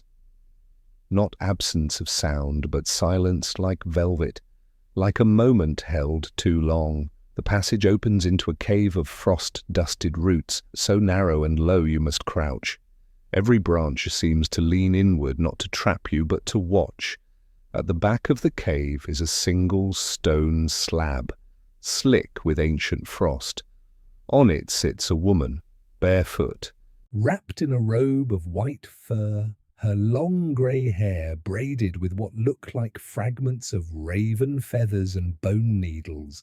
Her eyes are not eyes, they are voids, not darkness, not shadow, just absence. You don't need an introduction. This is a Norn, but not one of the three who spin, measure and cut. This one sits outside their weave, the one they refused to name. She watches you with that perfect blankness, and then with a voice like fresh snow falling onto stone, she says, "You seek the bargain." You nod. You carry his rune. You show it to her. The spiral bark still warm in your palm, almost pulsing with some low inward ache. She leans forward. He came here, once, in the Fimbul winter. He was cold, but not from the wind. He was warm, but not with peace. He asked to pause the storm. Fimbul winter, the great winter that precedes Ragnarök. 3 years of snow and silence, the beginning of the end. You've heard of it. but you never knew it could be bargained with. The Norn gestures behind her to a narrow shelf carved in the ice. The set in a hollow is an hourglass. The sand inside it is not falling. It's suspended, frozen in place. And you understand. Odin stopped time, not forever, just long enough to think, just long enough to hesitate. He gave up one moment, the Norn says, one heartbeat of the gods, and in return the snow held its breath. But the price was never paid. He took back the time, hid it in bark, let it grow. She stands now, not with grace, not with ceremony, but with the stiffness of someone who has sat for too long and remembers what stillness costs. The sand will fall again when you speak his name. The real one. You frown. His name is Odin. She smiles, barely. That is the name of the king, of the mask, of the one who rode wolves and drank madness. I ask for the name he buried, the name he whispered to the snow. You stare at the hourglass, and suddenly you feel the moment Odin made the bargain. It wasn't in a hall, it wasn't on a battlefield, it was in a place like this, alone, shivering not from cold but from the fear of certainty, because he saw the pattern, he saw Ragnarök, he saw the wolf, and worse, he saw that if it didn't come, something worse would, a world that grew twisted from his interference, a world that healed wrong, so he bought time, but refused to pay. Here's your historical anchor. The Fimbul Winter is mentioned in the Völuspá and Gylfaginning, where it's described as the great winter that will precede the end of the world. But there's no mention of a delay, no pause, no bargain, except in one obscure rune stone found in northern Sweden. Its carving reads, "One breath stolen." One storm held. Many consider it poetic metaphor, but some believe it speaks of a bargain so sacred the Eddas refused to name it. Historians still argue whether Odin created the Fimbul Winter or tried to outrun it. You reach for the hourglass. Your fingers graze the frost and the sand trembles inside, quivering like a breath about to return. But you don't speak yet, because deep in your chest you realize you know the name, not from books, not from runes, from that moment of silence in the 10th realm, that place of forgetting. The name he carried before the masks, before the war, before the tree knew his weight. You whisper it. A name so small it sounds like a sigh. The hourglass shudders. One grain of sand falls, just one, and the air changes. The wind returns. Far above you, realms shift. The tree hums, the world continues, and the Norn nods once. He paid at last, through you. She sits again, closes her eyes and fades, not into death, into memory. You turn. The path forward glows gently, not with urgency, not with power, but with the hush of a secret that has finally been heard. The path forward opens like a sigh, wide, slow, unhurried. The roots arch above you in graceful sweeps, no longer sharp or constricted. It feels less like walking through a tunnel and more like stepping inside a pulse. The world tree is alive and it knows who you are now. You've become a part of the story, not a guest, not a thief, but a vessel. And vessels, as Odin learned, must eventually be emptied. You enter a chamber that doesn't feel like a place, it feels like a pause in time. The air is still but not stagnant, the kind of stillness you find in deep libraries and high mountains, the kind of stillness just before the truth walks in. At the center is a pedestal carved of ice and ash, slick with a sheen of morning dew. On it sits something wrapped in linen, held together with a knot that's not quite closed. You recognize the linen, woven from Yggdrasil's own bark. You recognize the knot. It's the same one Odin used to hang himself. You don't move yet, because behind the pedestal stands a shadow, not monstrous, not violent, just waiting. The shape is familiar, long cloak, broad shoulders, one hand gloved, the other bare, one eye missing. But this is not Odin. It's the riddle he left behind. A shape moulded from all the names, all the fears, all the possibilities he couldn't bear to carry anymore. It looks at you and speaks. You're the one who stayed. The voice is quiet. Dry leaves, distant thunder. I asked too much, dug too deep, and when I found the answer, I folded it into silence. And yet you came. You ask, "What is this?" The figure gestures toward the linen bundle. The riddle I never solved, the truth I didn't dare speak, the only question I never shared with the ravens. You step forward. The figure doesn't stop you, doesn't flinch, because it wants you to open it. You untie the knot. Slowly. Inside is not a weapon. Not a scroll, not a rune, but a mirror. Small, smooth, the frame made of woven root and memory. The glass impossibly clear, you pick it up. And for the first time, you see him. Odin, not the Allfather, not the wanderer, but the man. Thin, hollow-eyed, lips slightly parted, a look of exhaustion painted into the corners of his face. And for a moment, he looks at you. Then something impossible happens. The reflection changes. You see not one face but many: Loki, Frigg, Baldur, Fenrir, the Norns, the dwarves, the ravens, and you. You see yourself, not here, but in all the places you've walked: the mead chamber, the forge, the frost under Hel's throne. And the thought hits you: this was never about a single secret. This was a tapestry of withheld truths, a collection of what Odin could never bring himself to say, and each one of them left behind a thread that led you here. A mainstream observation mirrors were not part of early Norse daily life, at least not in the modern sense, but polished metal pools of water. Even black stones were used in scrying and prophecy. Some accounts tell of seeresses who could pull a person's name from a pool, revealing not their identity but their burden.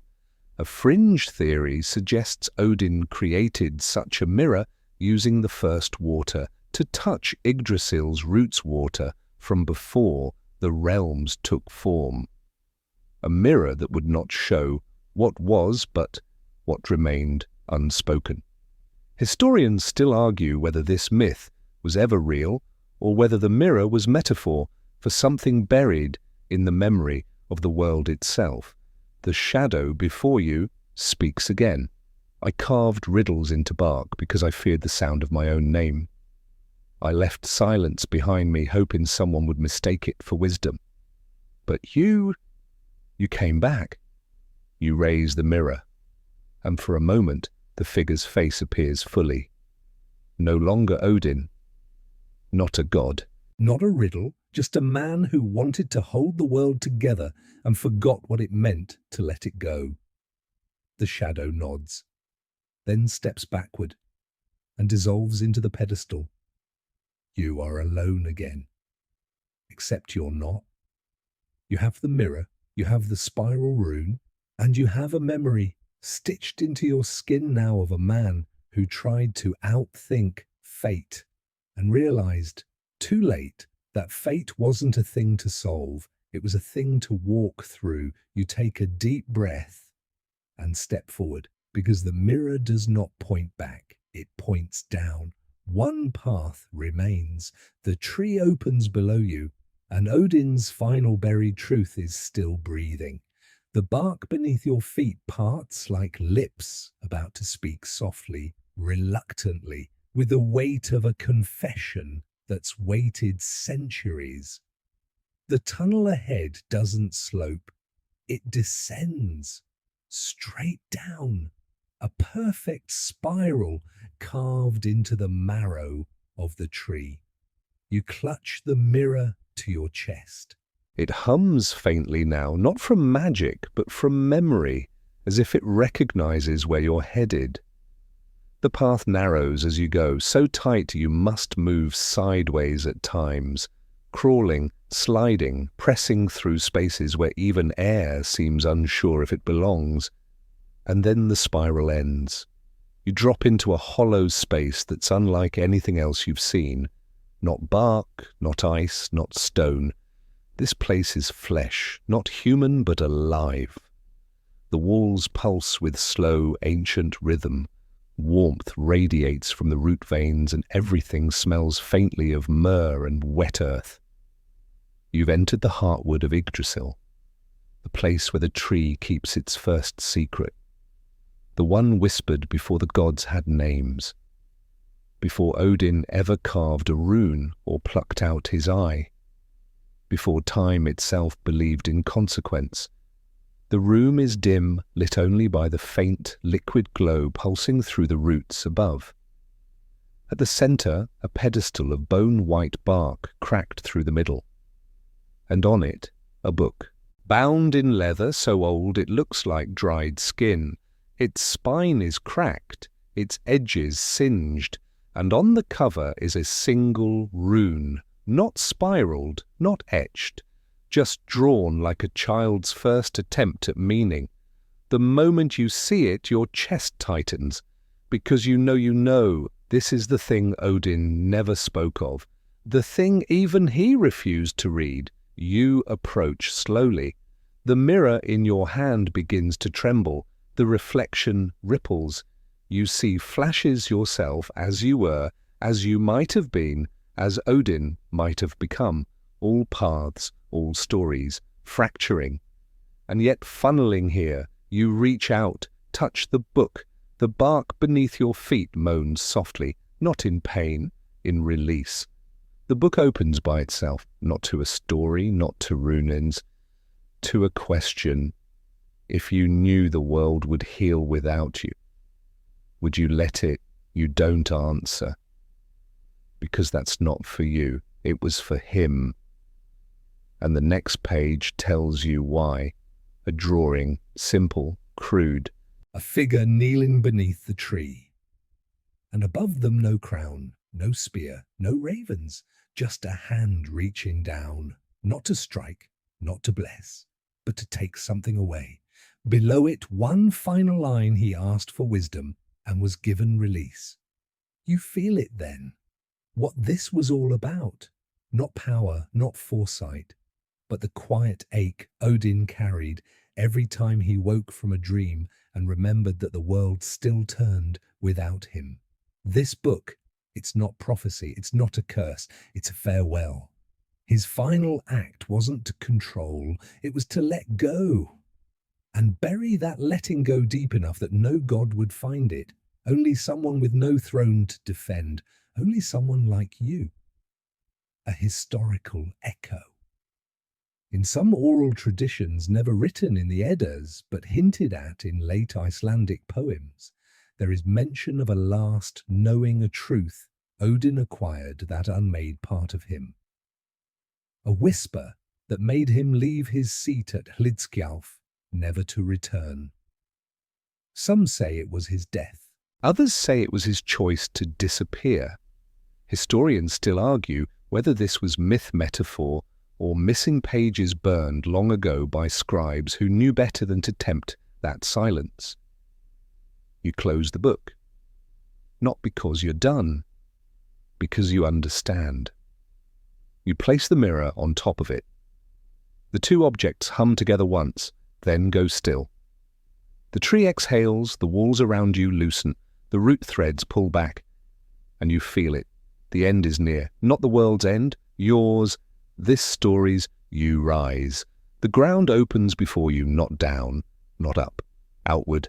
A passage not through bark, but through light. And beyond it, Odin's final rune, the one he never taught, the one you now carry. The light ahead is soft, but absolute. Not bright, like the sun not burning. It's the kind of light that welcomes, that doesn't ask questions, that doesn't promise answers. It just is. You step through and suddenly you're standing on a vast, open surface, not bark, not earth, not stone. It's smooth like glass, but warm like skin. The stars above are not constellations you recognize. They pulse in patterns that feel like lullabies from another age. You've emerged into the crown of Yggdrasil, the very top of the world tree. Not the part seen in sagas where the eagle perches and Ratatoska gossips up and down. No, this is the untouched part, the place where the gods don't go, where Odin never brought his throne, where no myths were ever told. Here there are no battles, no bargains, just the sky. And in the center of this space, rising from the glass-like surface, is a tall, narrow spire of pure white wood, smooth, pale, worn. At its tip hovers a rune, uncarved, unsung, floating like mist over morning water. And the moment you see it, you recognize it. You've seen spirals mark symbols, scratched into bark and bone and memory. But this one, it's not a spiral, it's a breath, a shape that curves and opens and returns not to a center, but to stillness. You approach, and it speaks. Not in sound, in sensation. He came here only once. He stood where you stand. But he turned away. You glance behind you. No path remains, just stars and silence. There is no turning away for you. You reach toward the rune. It shimmers. Then it asks will, you speak it. You hesitate, because you know what happens when you say the name no one's meant to say. When you voice the final thread Odin refused to pull, and suddenly he's there, not behind you, beside you, Odin, no cloak, no spear, no wolves, no performance, just a tired man watching a truth hover in the air like a ghost he can finally name. He speaks softly. It is not a word, it is a release. The name I feared was never Fenrir, nor fire, nor fate. The name I feared was my own, spoken by a world that no longer needed it. And then he looks at you. Speak it for me. End this kindly. You close your eyes, take a breath, and let the rune rise up into your chest like warmth drawn from the fire after everyone's gone to sleep. You don't say it aloud. You breathe it. And in that breath, the rune unfolds. It becomes not one sound, but 1,000 endings wrapped into one moment of silence. The wind stops, the sky stills, and the spire beneath your feet pulses once then dissolves. The rune falls gently like a petal made of memory and lands in your palm, and for a moment you feel him leave. Odin, not with violence, not with fire, just gone, returned, accepted. Here's your final history note. Norse myth ends with Ragnarok, but it doesn't stop there. A new world rises, a quiet one, with a few gods, a few humans, a few stories still to be written. But no Odin, he's not there. And some believe he chose that his final act was not survival, but removal. Historians still argue whether this was erasure or evolution. You lower your hand, the rune is gone, only warmth remains. You're alone now, but not lonely and not forgotten. Because memory doesn't end, it simply roots deeper. You turn, there's no path to follow, just the hush of a tree that has finally told its truth. And in the hush, a whisper. You saw me. Thank you. The whisper fades, and with it the light. You don't fall, you descend. Slowly, effortlessly. Like a leaf carried downward not by gravity but by permission. The crown of Yggdrasil disappears above you, folding back into the great unseen. The stars dim behind the bark. The silence shifts, not gone, just full, like a library after hours or a cathedral after prayer. You land softly on a floor of golden roots, wide, braided, twisting through soil that smells of moss, snow, and ink. This place is darker than the others, but not menacing, just final. And there, where the roots knot around each other like fingers in prayer, is a shape. Low, round, Carved. A bowl, just a bowl, roughly hewn wooden stained from use. Nestled into the earth like it grew there, or perhaps like it was left by someone who knew it would be needed one day. You sit before it, and beside you, quiet as breath, appears Mimir's head.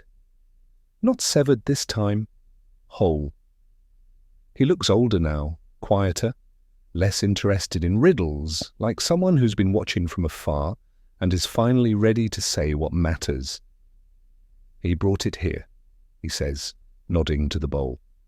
Before the ravens knew, before the Norns saw, before the spear broke.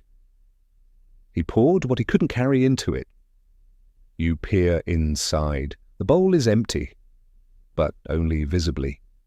You lean closer, and what you feel is a weight, like all the tears Odin never cried, all the apologies he never said, all the truths he thought would break the world, contained, held, still waiting.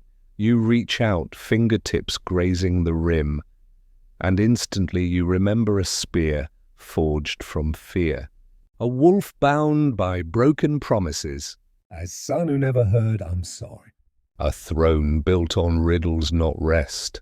A cloak worn too long. A name whispered only once, and not by him. You inhale, and the bowl shifts. Its surface ripples not with liquid but with possibility. A final thought Odin placed here, the last of him. You turn to Mimir. What is it? He doesn't blink. It is what he left instead of a monument. He knew he'd be remembered for the wrong things, so he left this, so one person would see the whole of him. The last piece not for the world, for you. You reach in, and your hand passes not through water, but feeling. It washes over your fingers like warmth that's mourned too long, and you hear it softer than any rune, deeper than any riddle. I did not want to be a god anymore, just a man who had been and could stop. You close your hand and withdraw it. Nothing tangible, just peace. You turn back to the bowl, and this time it is truly empty. You rise. The roots shift beneath you, slow, satisfied. A final movement in a song that's been playing since before the first frost. You take a step, and feel it in your chest. You are carrying no burdens now, just stories. And stories once shared don't weigh the same. A historical aside.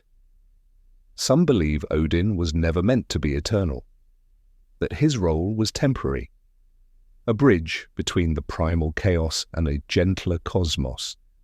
His end wasn't failure, it was completion. Fringe theorists suggest that the true gift he gave was leaving so that memory could evolve beyond fear.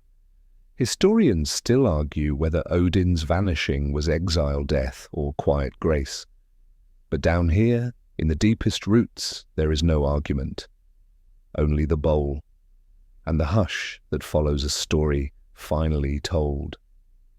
The floor beneath you shifts again, gently, like a mother adjusting the blankets of a sleeping child.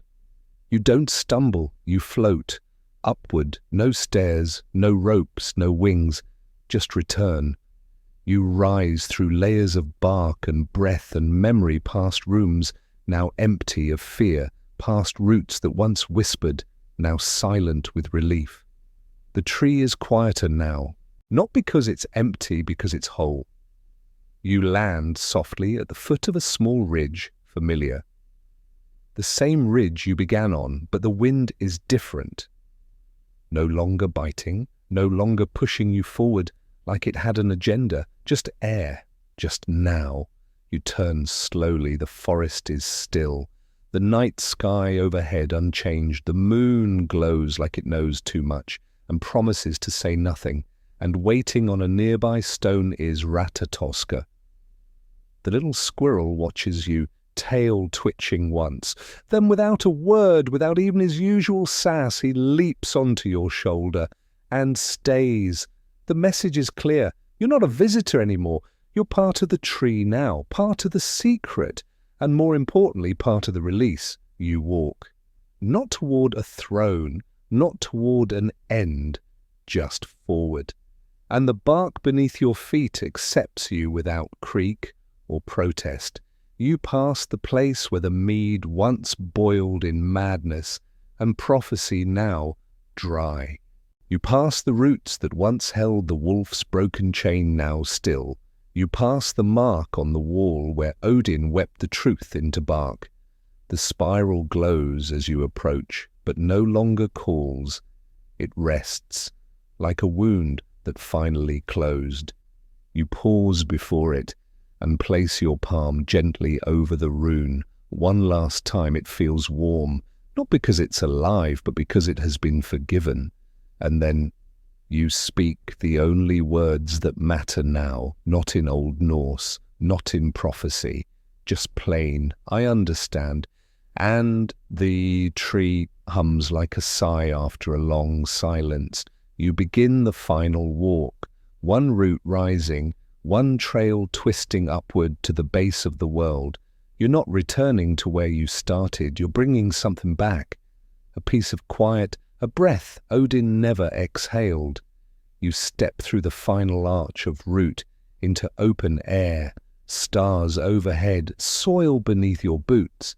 The mirror is gone, the bowl is empty, but inside you one last thing remains. Not a relic, not a weapon, not even a lesson, just a feeling, the kind that lingers when a great story ends not with a bang, but with a hand released from a grip it thought it had to hold forever. One last historical note: Odin's disappearance from post-Ragnarok texts has puzzled scholars for centuries. Why did the most central god of Norse mythology vanish so completely from the renewed world? One theory: because he chose to. Because the end of his story wasn't a fall. It was a letting go, a choice to become memory instead of myth, a whisper instead of thunder. And now, as you walk into the quiet of the waking world, you carry that whisper. No weight, no burden, just the hush of a name once too sacred to speak, finally spoken in peace. The forest greets you differently now, same trees, same trail, but the weight is gone. The world no longer leans forward, breath held in expectation. The wind drifts gently through the branches, as if it's finally allowed to wander again. Leaves shift not like whispers this time, but like laughter, half remembered. You walk slowly. Not because you're tired, because there's no rush, because the journey isn't about reaching anything anymore, it's about carrying it well. On your shoulder, Ratatoska lounges like he owns the place. He occasionally flicks your ear with his tail as if reminding you not to get too solemn. You get the message. No gods left to impress, no riddles left to solve. Now it's about remembering softly. The trail passes a stream you don't recall crossing before. It babbles with a language too ancient to translate, but you understand the tone relief. It flows toward a lake, still perfect, reflecting the stars above. You kneel at the edge, look into the water, and for the first time your reflection looks complete. Not because you're unchanged, but because the cracks now tell a story, not a secret. Behind you the wind picks up for just a moment, and you hear it. One last time. Odin's voice. It's good you came. I feared no one would, but you did, and you stayed. And you saw me. The water ripples, you blink, and when the surface clears, his reflection is gone. Only you, only now, a quiet fact. Norse mythology, unlike many others, ends not with triumph, but with transformation. After the cataclysm of Ragnarok, the world doesn't rise into paradise, it resets. Humble, scattered, alive. A fringe idea among modern mythologists suggests this reflects a worldview not of conquest but of renewal through forgetting. Not every story needs a hero at the end. Sometimes it just needs a listener who doesn't turn away. Historians still argue whether Odin's silence in the post-Ragnarok world is an authorial choice, a lost text, or the mythology itself inviting you to become the witness.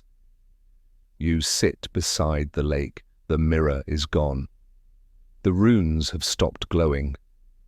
The bowl lies buried in root and memory. But inside you the journey sings quietly. Not for attention, not for power, just to stay alive. And then Ratatoska leans close and whispers something truly surprising. You're going to forget all this. You turn, but he just smiles. You're human. That's how it works. But you'll feel it, he adds, like a scent you can't place or a dream that hangs around your shoulders all day. And then he hops down, back into the roots, back into the tree, leaving you alone, but not alone. Just quiet. You rise and start walking again. Where to doesn't matter. That's the freedom of the final rune. It doesn't bind. It doesn't explain. It just lets go, lets you walk, lets you be. And somewhere high in the darkened crown of the tree where no gods sit and no myths are spun, a single rune glows once more, then fades. Not gone, just at rest. The path becomes softer now. grass underfoot still damp with night. Trees part gently as you pass, no longer guardians, just old friends bowing goodbye. Sky has shifted. Not dawn, not night. That velvety in-between where stars begin to blink slower and the world remembers how to exhale. You stop at a bend in the trail. There's no signpost, no symbol, no glowing rune, just a stone, half buried, moss-covered. You clear it gently with your hand, it's blank, and yet your chest tightens because you realize this is where he stopped too, where Odin paused, maybe once, maybe 1,000 times in memory, and just stood, not to prophesy, not to strategize, but to simply stand, no mask, no metaphor, just a being beneath the sky. You sit beside the stone and let the silence settle around you like a cloak. There's no need to move quickly now. You've outrun nothing. You've undone nothing. You've simply witnessed. And in doing so, you've allowed something ancient to sigh into stillness. The secret was never about preventing the end. It was about meeting it without fear. You breathe deeply. The last thread of Yggdrasil's whisper coils quietly in your mind, not as words, but as presence. A hush that no longer demands understanding, just companionship.